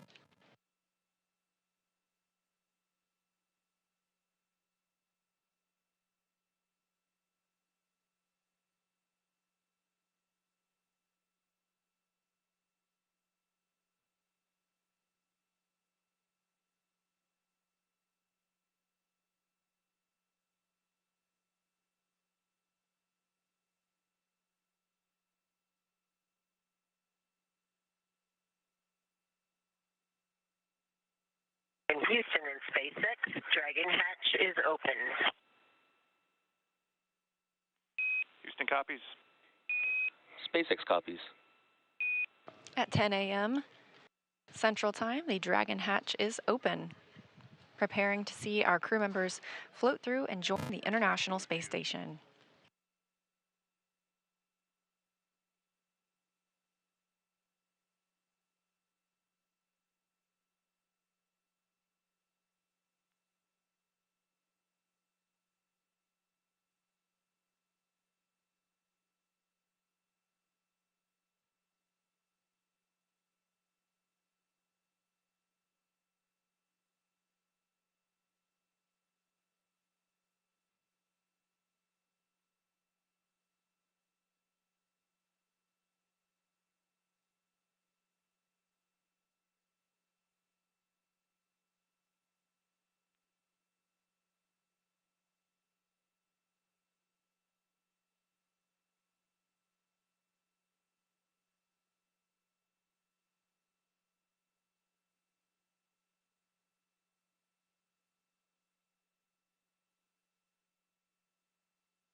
Houston, the IMV duct is installed and we are ready for IMV activation.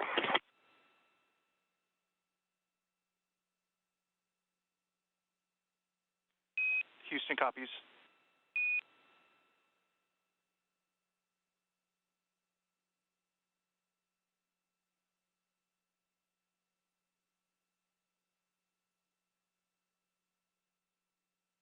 Again, Dragon hatch open at 10 a.m. Central Time after docking at 8:12 a.m. Central Time, following their approximately 16-hour journey from the Space Coast of Florida to the International Space Station.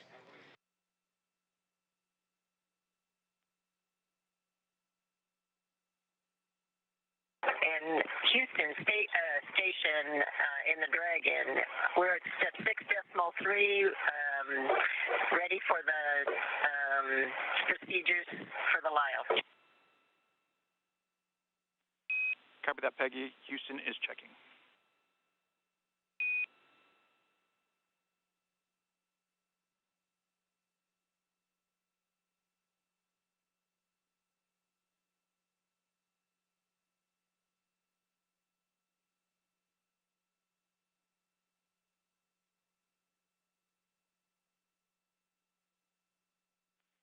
Dragon Houston, on the big loop, you have a go for step 6.3 and procedure 2.102. Go for 6.3, 2.102. Thanks.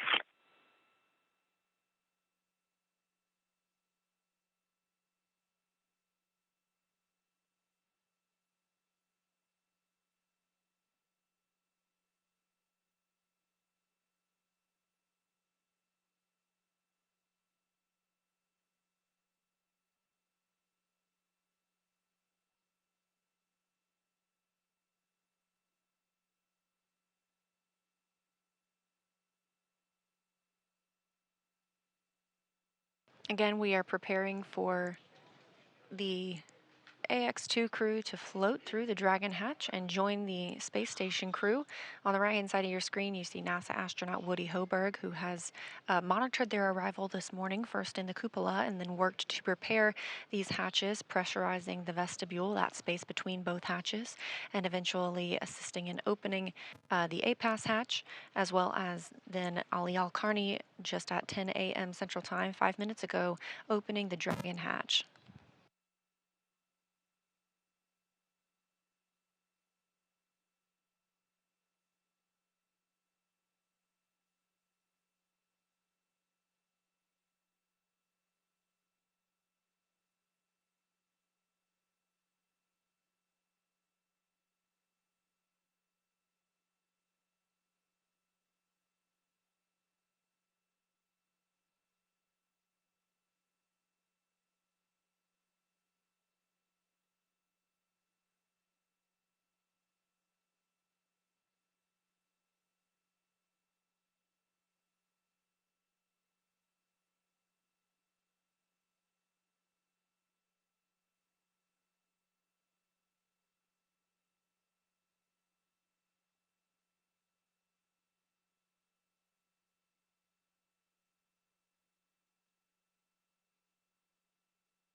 Again, this is live coverage of the arrival of the AX2 crew to the International Space Station. We are just standing by for those crew members to make their way out of Dragon and into the space station moments from now.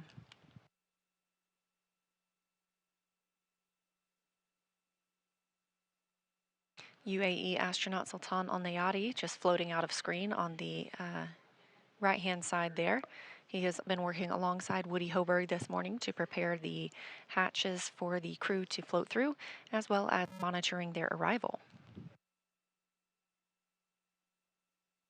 Both Hoberg and Al-Nayati arrived as part of the Crew 6 crew and are now both members of Expedition 69, living and working aboard the International Space Station.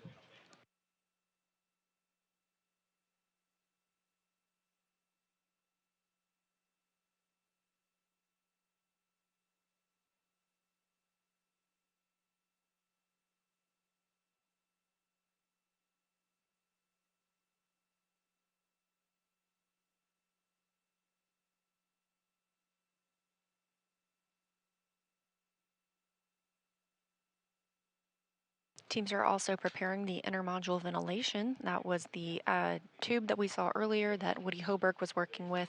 They will route that from the station side into the Dragon side to help equalize the atmospheres between both Dragon and station.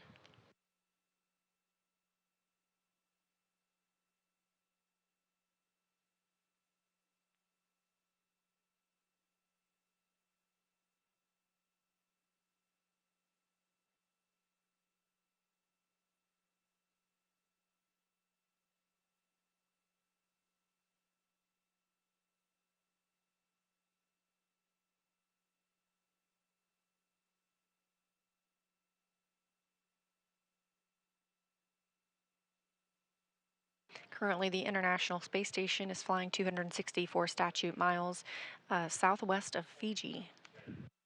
They are in an orbital nighttime, and here we have a great view of 4 of our crew members on the International Space Station.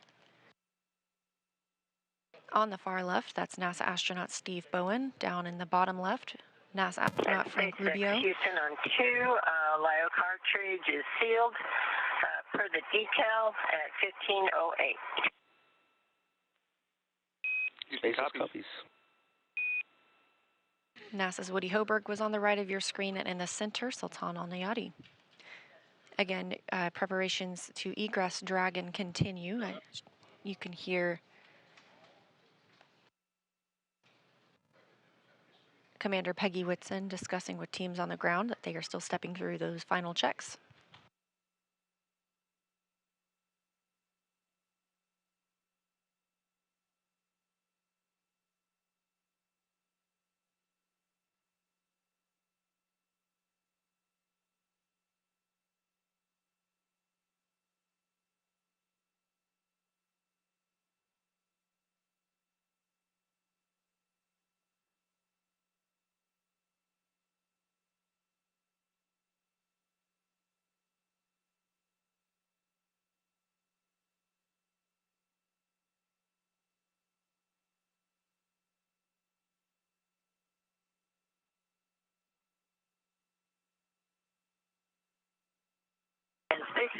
Dragon for procedure. Do you want us to continue on step 7?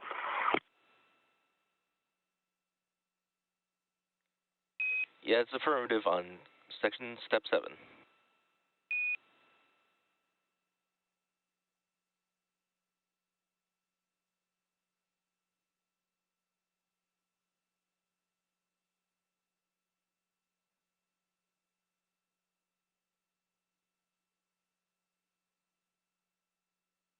Again, hatches between both Dragon and the International Space Station are open. Teams in Dragon, or the astronauts in Dragon, just continuing their final checkouts before moving into the space station side, where they will conduct their welcome ceremony. Dragon on 2, all the valves are closed, including the PPRV ISO. And SpaceX copies. Thanks.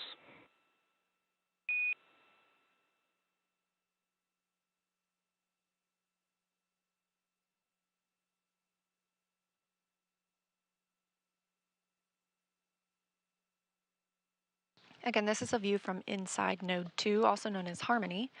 The AX2 crew today docked to the zenith, or space-facing port. There is another Dragon spacecraft docked to the forward-facing port. That is SpaceX Dragon configuration is complete at step 8.9 of 2102. Houston copies. And SpaceX copies.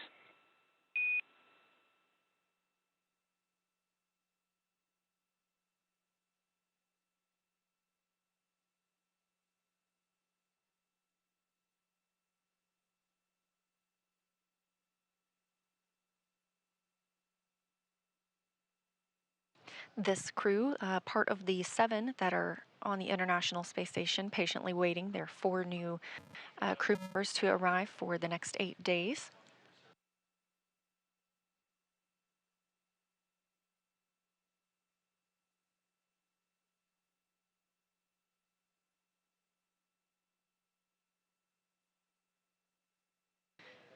Not pictured in this frame, there are also 3 Roscosmos cosmonauts on board, including Sergei Prokopyev, Dmitry Petelin, and Andrei Fedyaev. So with the addition of these 4 crew members about to float on the space station, we will have an 11 total astronauts on station.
And we have our first views of the Axiom crew members floating aboard. First is Commander Peggy Whitson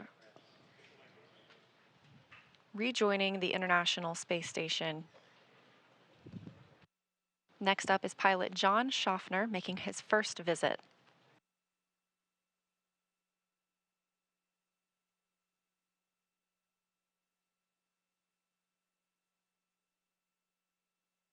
Also on his first trip to space, you can see Ali Alqarni representing the Saudi Space Commission. All smiles as he floats through the Dragon hatch.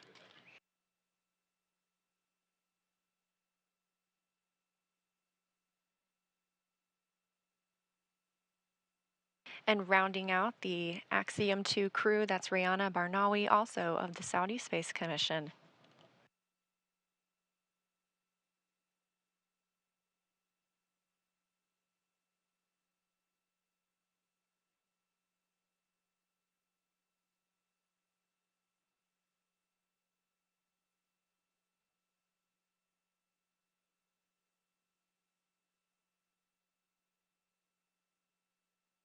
The crew of the space station is now 11 crew members.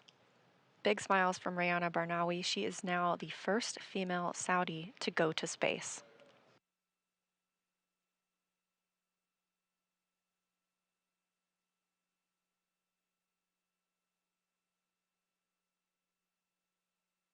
With Commander Peggy Whitson at the helm, these astronauts are in good hands. Peggy has 665 days already lived in space. She's just adding to that total on this mission.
John Shoffner, his first trip to space.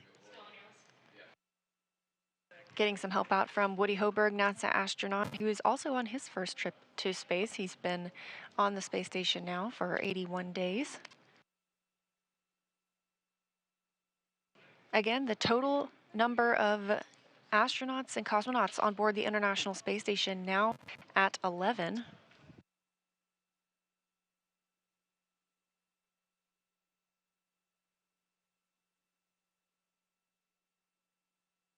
Three of the astronauts on the space station represent NASA, 3 represent Roscosmos, 2 represent the Kingdom of Saudi Arabia, 1 represents the United Arab Emirates.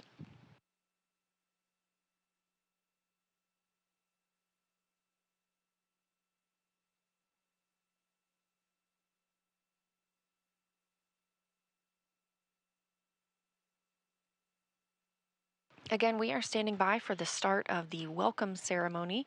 The crew will take some time to do some scene and voice checks and make sure that their microphones are set up properly, as well as that we have them all in frame before going into their welcome remarks. And of course, afterward, we will wrap our coverage before they step into their work and life aboard the International Space Station for the next 8 days. Station Houston on 2 for Frank and PAO.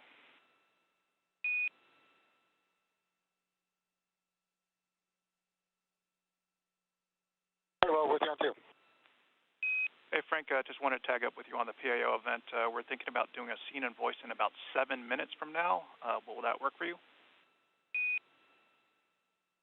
That'll be perfect. We will call you back in about, and we can even do 5 minutes if you guys want, but we'll call you back in 7 minutes. Copy that. We prefer closer to 7 minutes as we have a handover in about 5 minutes from now. Sounds great.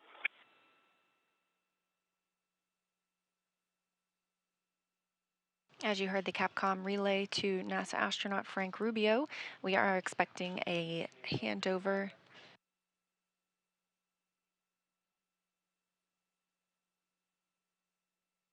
We're expecting that short handover in just a few minutes.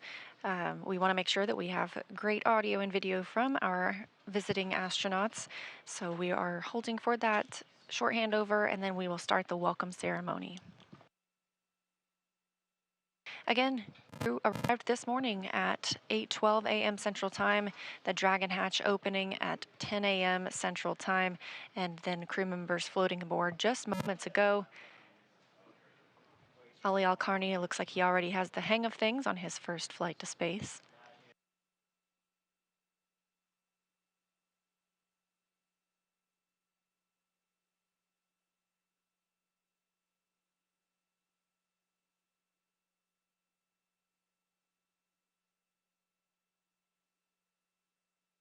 The Axiom crew has trained for months in preparation for this mission.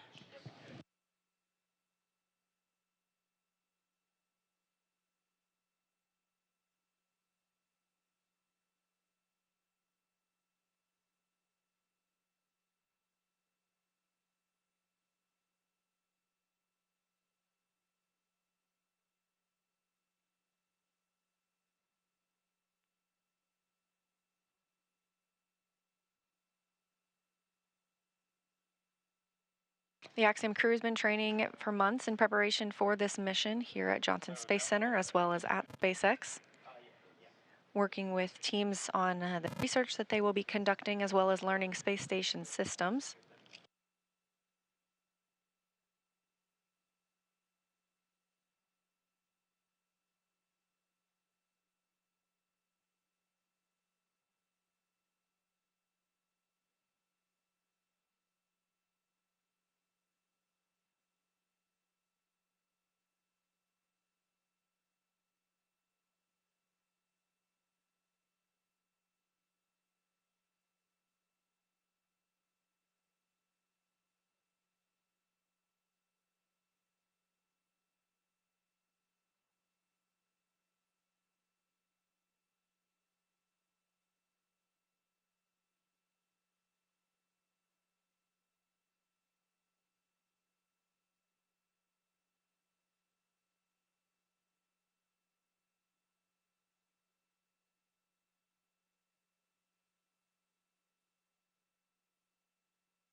Three countries represented here. We've got Tan Al Nayati of UAE, two Roscosmos cosmonauts, as well as our two new astronauts representing the Saudi Space Commission on their 8-day stay on the International Space Station.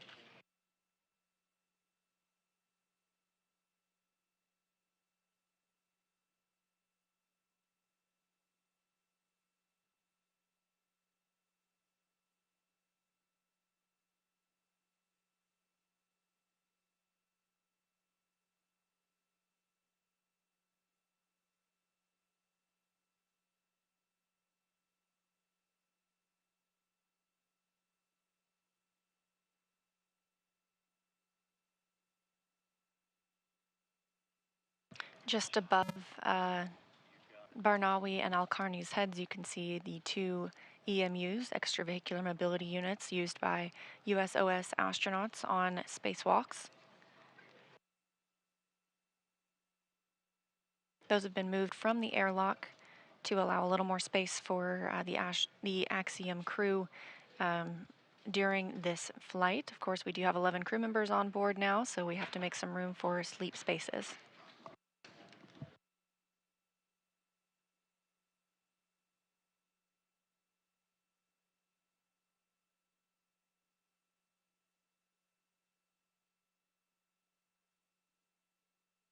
And again, we are standing by anticipating a satellite handover here momentarily.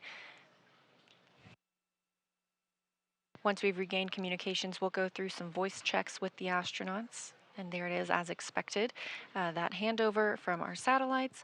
We'll do those scene and voice checks when we come back to make sure that we have a picture-perfect view of the crew members before they give us some welcome remarks. This view from International Space Station Flight Control Room here in Houston, Texas. Teams continue to monitor the arrival of our 4 new visitors, as well as all of the systems aboard the International Space Station and the astronauts and cosmonauts that live there.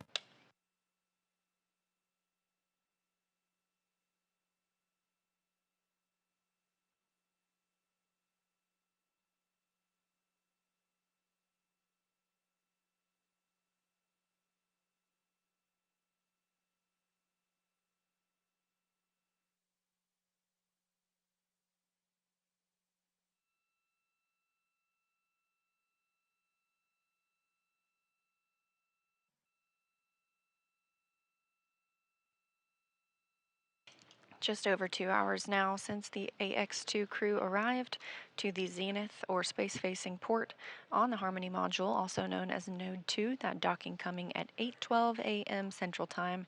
Hatch opening about 26 minutes ago, 10 a.m. Central Time.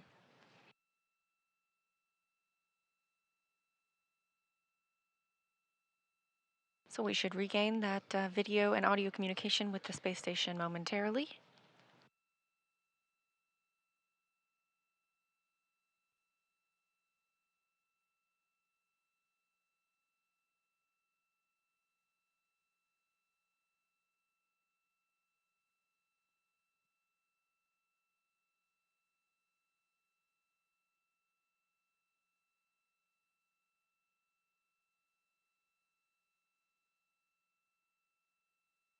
And Houston Station on 2 for scene and voice check. Hey, Frank, we are ready for scene and voice whenever you guys are ready. And as a reminder, you'll be on the handheld mic for today's event. Okay, sounds good. And let us know if that scene works for you, and then I can do the countdown whenever you're ready. Frank, if you wouldn't mind, if you could gather everybody into their spots, we'll take a look at the scene once everyone's in place.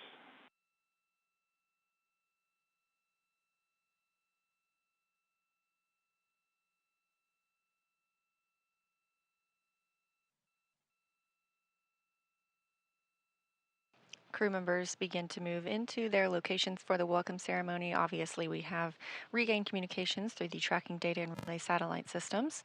Houston Station on 2, say again for scene and voice. Hey, Woody, we just want to get everyone into position before we do our scene check. All right, we copy. We'll group up.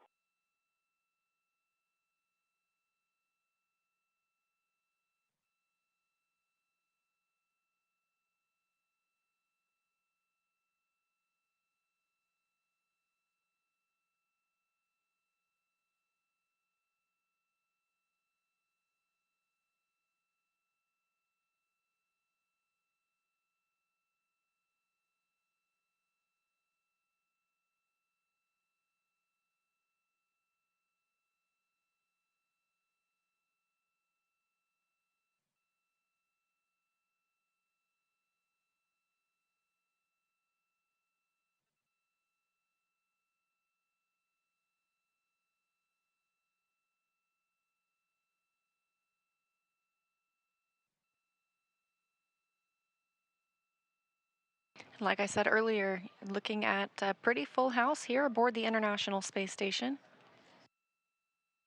We have the crew that will fly on Soyuz MS-23 to return home later this year, as well as the crew that arrived on Crew 6, and now the AX-2 crew.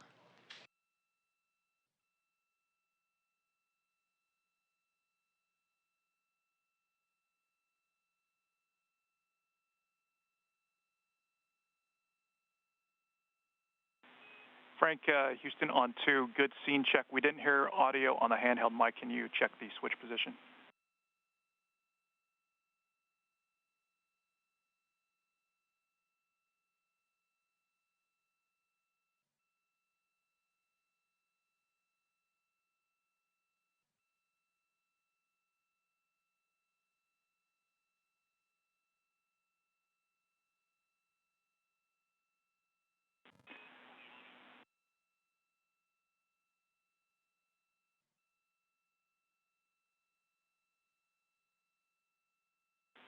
Frank, we're checking the config on the ground. Stand by.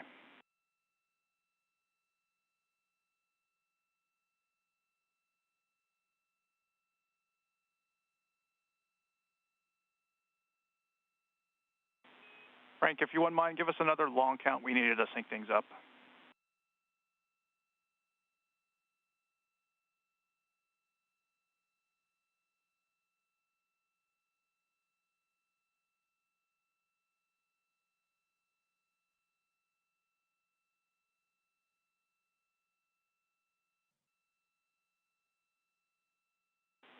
Thanks, Frank. We're good on scene and voice.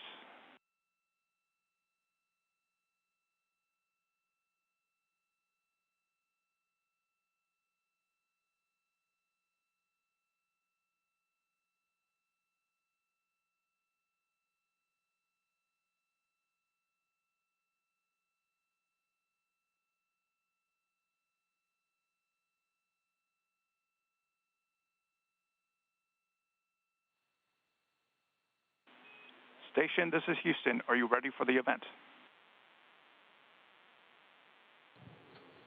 Houston, this is Station. We are ready for the event. Please begin the welcome ceremony.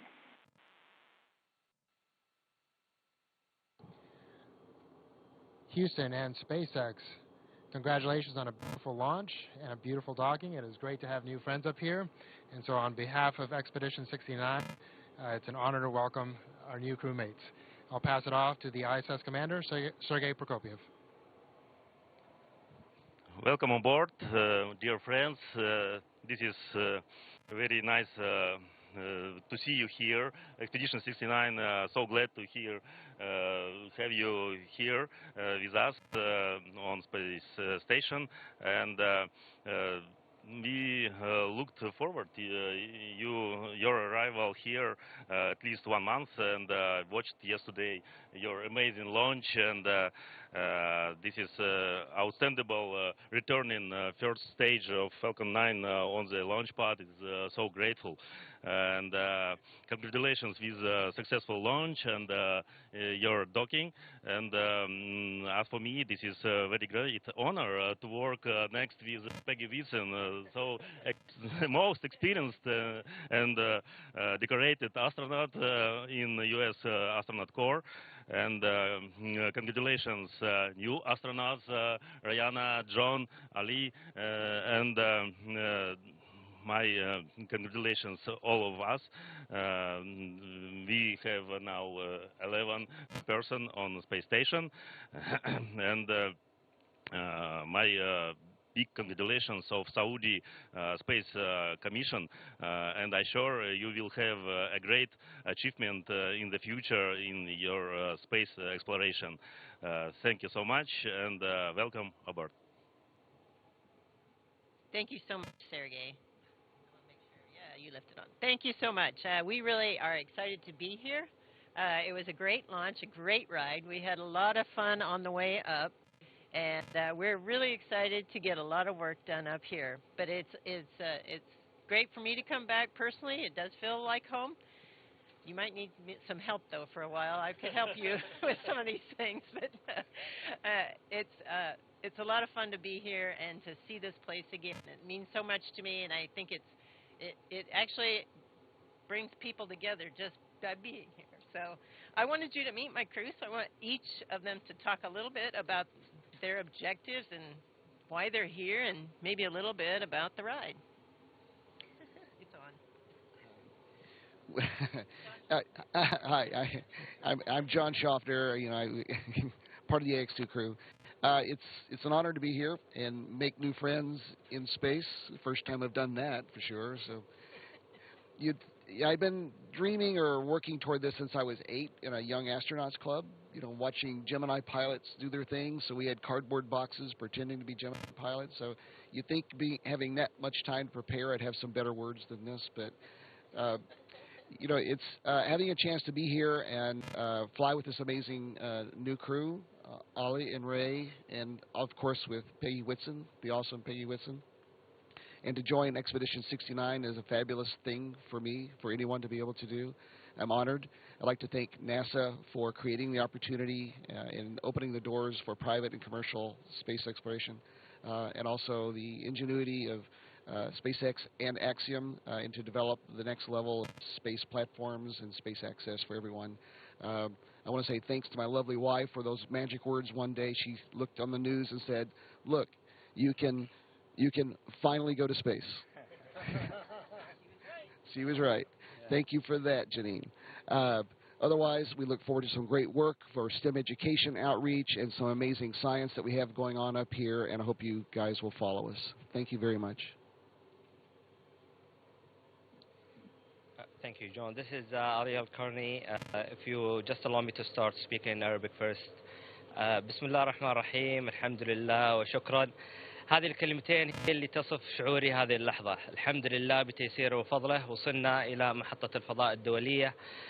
شكرا لحكامنا بقيادتهم وحكمتهم ونظرتهم في المستقبل وتطور البشرية. شكرا لاهتمامهم بمجال الفضاء. شكرا لأسرتي على الدعم اللامحدود اللي حظيت منهم. شكرا لزوجتي وأهلي جميعا. شكرا لهيئة السعودية للفضاء بتحقيق هذا الحلم للناس، وقريبا إن شاء الله سينضمون لنا الكثير بإذن الله. شكرا لناسا، شكرا أكسيوم سبيس إكس على هذه الفرصة. كانت تجربة الإقلاع تجربة تاريخية، تجربة سوف تخلد في ذاكرتي إلى الأبد وذاكرة اللي معي. صراحة كان طاقم رحلة مميز جدا، وإحنا هنا الآن من أجل القيام بالتجارب العلمية اللي فيها نفع إن شاء الله البشرية، ونعود بنتائج جميلة إن شاء الله. Thank you everybody for the great welcome. It is such an honor and a privilege to be here and meet all of you, as John said, making space friends. So I'm really excited to work alongside with you, all of you, and eager to just share your expertise with me and learn from you. Thank you. Thank you to our King and his Crown Prince for their support and trust in us. Thank you to the Saudi people, because this mission is not just for me and Ryyanah. This mission is all Saudi people with ambition and dreams, and also you can dream big, because in our country, with the support we have, you will be able to reach it. Thank you, everybody.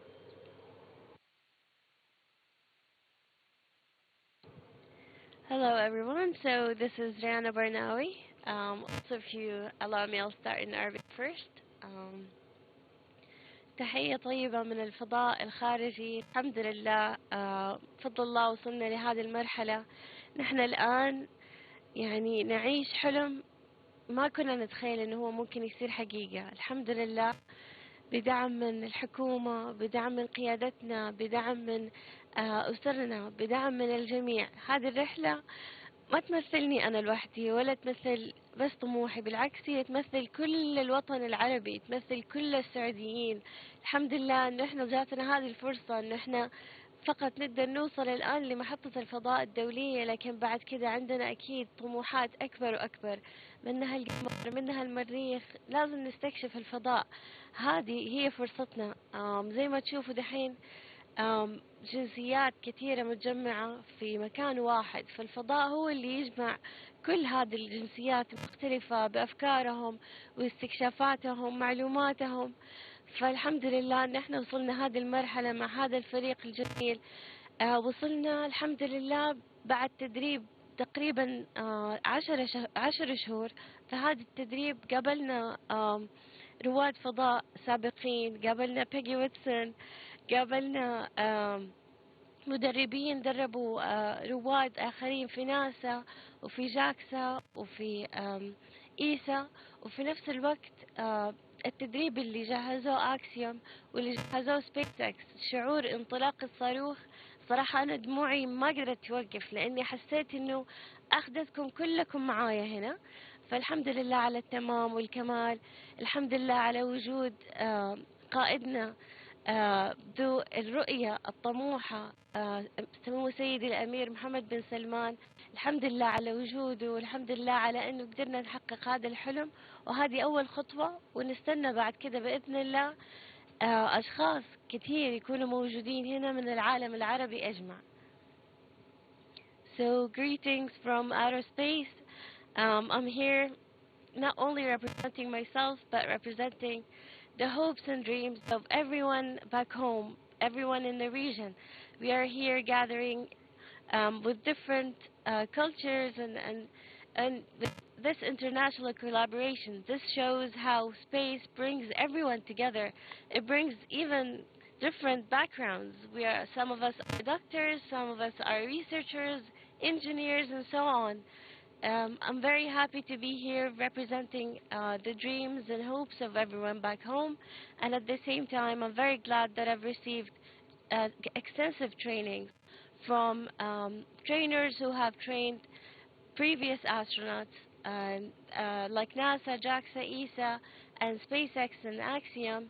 I'm very happy to be here, and thank you all for listening. Thank you for letting me share my feelings, and I'm going to live this experience to the max.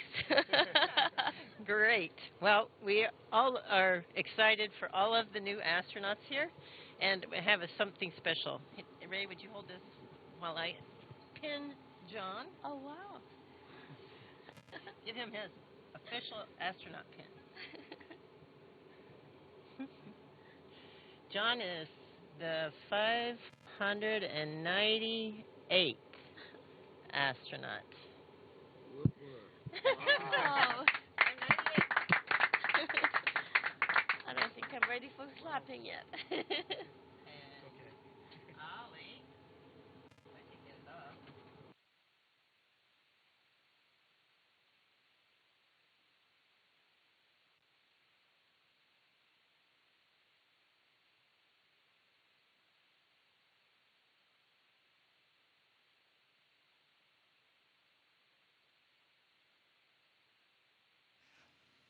Mic is off.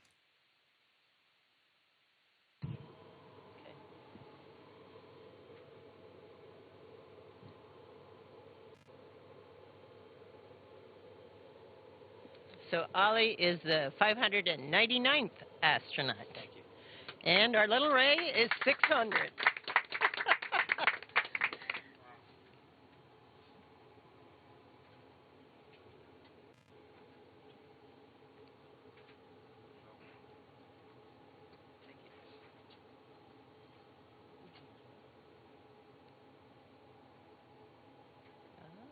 I'm going to stick myself more than anything. Okay, here we go. All right. So thanks to inviting all of us up here and welcoming 3 new astronauts.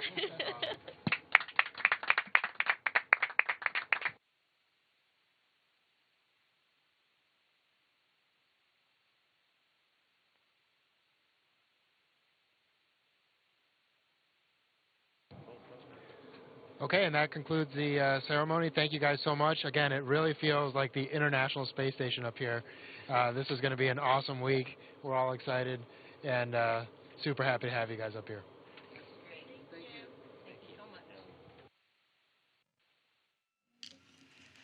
Station, this is Houston ACR. Thank you. That concludes our event. Thank you to all participants. Station, we are now resuming operational audio communications.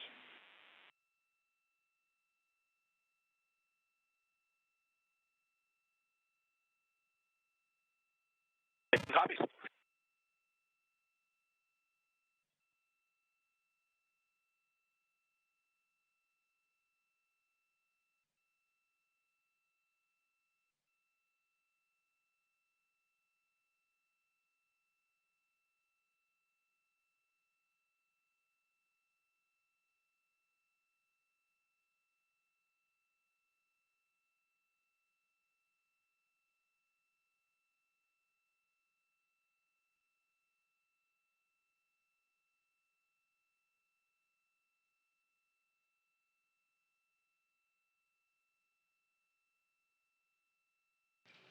And with completion of the welcome ceremony, another big welcome to the Axiom 2 crew, our second private astronaut mission crew to arrive at the International Space Station. We now have 11 people living and working on the International Space Station. Again, we're looking for those AX2 crew members to live and work on the orbiting lab for the next 8 days. We saw docking this morning at 8:12 a.m. Central Time, 9:12 a.m. Eastern, and hatch opening from Dragon to the International Space Station at 10 Central, 11 Eastern. All of this following launch yesterday at 5:37 p.m. Eastern from Florida. It was a smooth ride uphill, approximately 16 hours ahead of that docking today. And again, now we are expecting these crew members to live and work on the space station for about 8 days before beginning their journey home to Earth. So for future updates on NASA missions, as well as what you can expect from the AX2 crew on their return coverage, you can keep an eye on nasa.gov. But with that, that'll wrap us up here in Mission Control Houston, and I'm going to send it back to my friends at SpaceX. Thank you so much, Leah. Excellent coverage from Johnson Space Center, really following along with all the integrated operations that ultimately led us to what a touching, welcoming ceremony. Now, with that, we are going to wrap up our live joint coverage of Peggy, John, Ali, and Ryyanah's arrival to the International Space Station. It's been an honor to support the AX2 mission thus far. We wish the Axiom crew a successful time on station, and we look forward to joining you when it's time to bring them back home. Absolutely. And Kate, I just want to say from launch to docking, it has been an absolute pleasure sharing this desk with you. So thank you, spasiba, and shukran. Over the course of our crew's time on station, we will be providing daily mission updates from Axiom Mission Control to highlight the range of science research and STEAM education events the crew will be conducting over the course of their 8 days on station. Be sure to visit axiomspace.com and follow the Axiom social media channels for real-time updates. And with that, on behalf of SpaceX, Axiom Space, and NASA, thank you all for tuning in to watch. See you soon.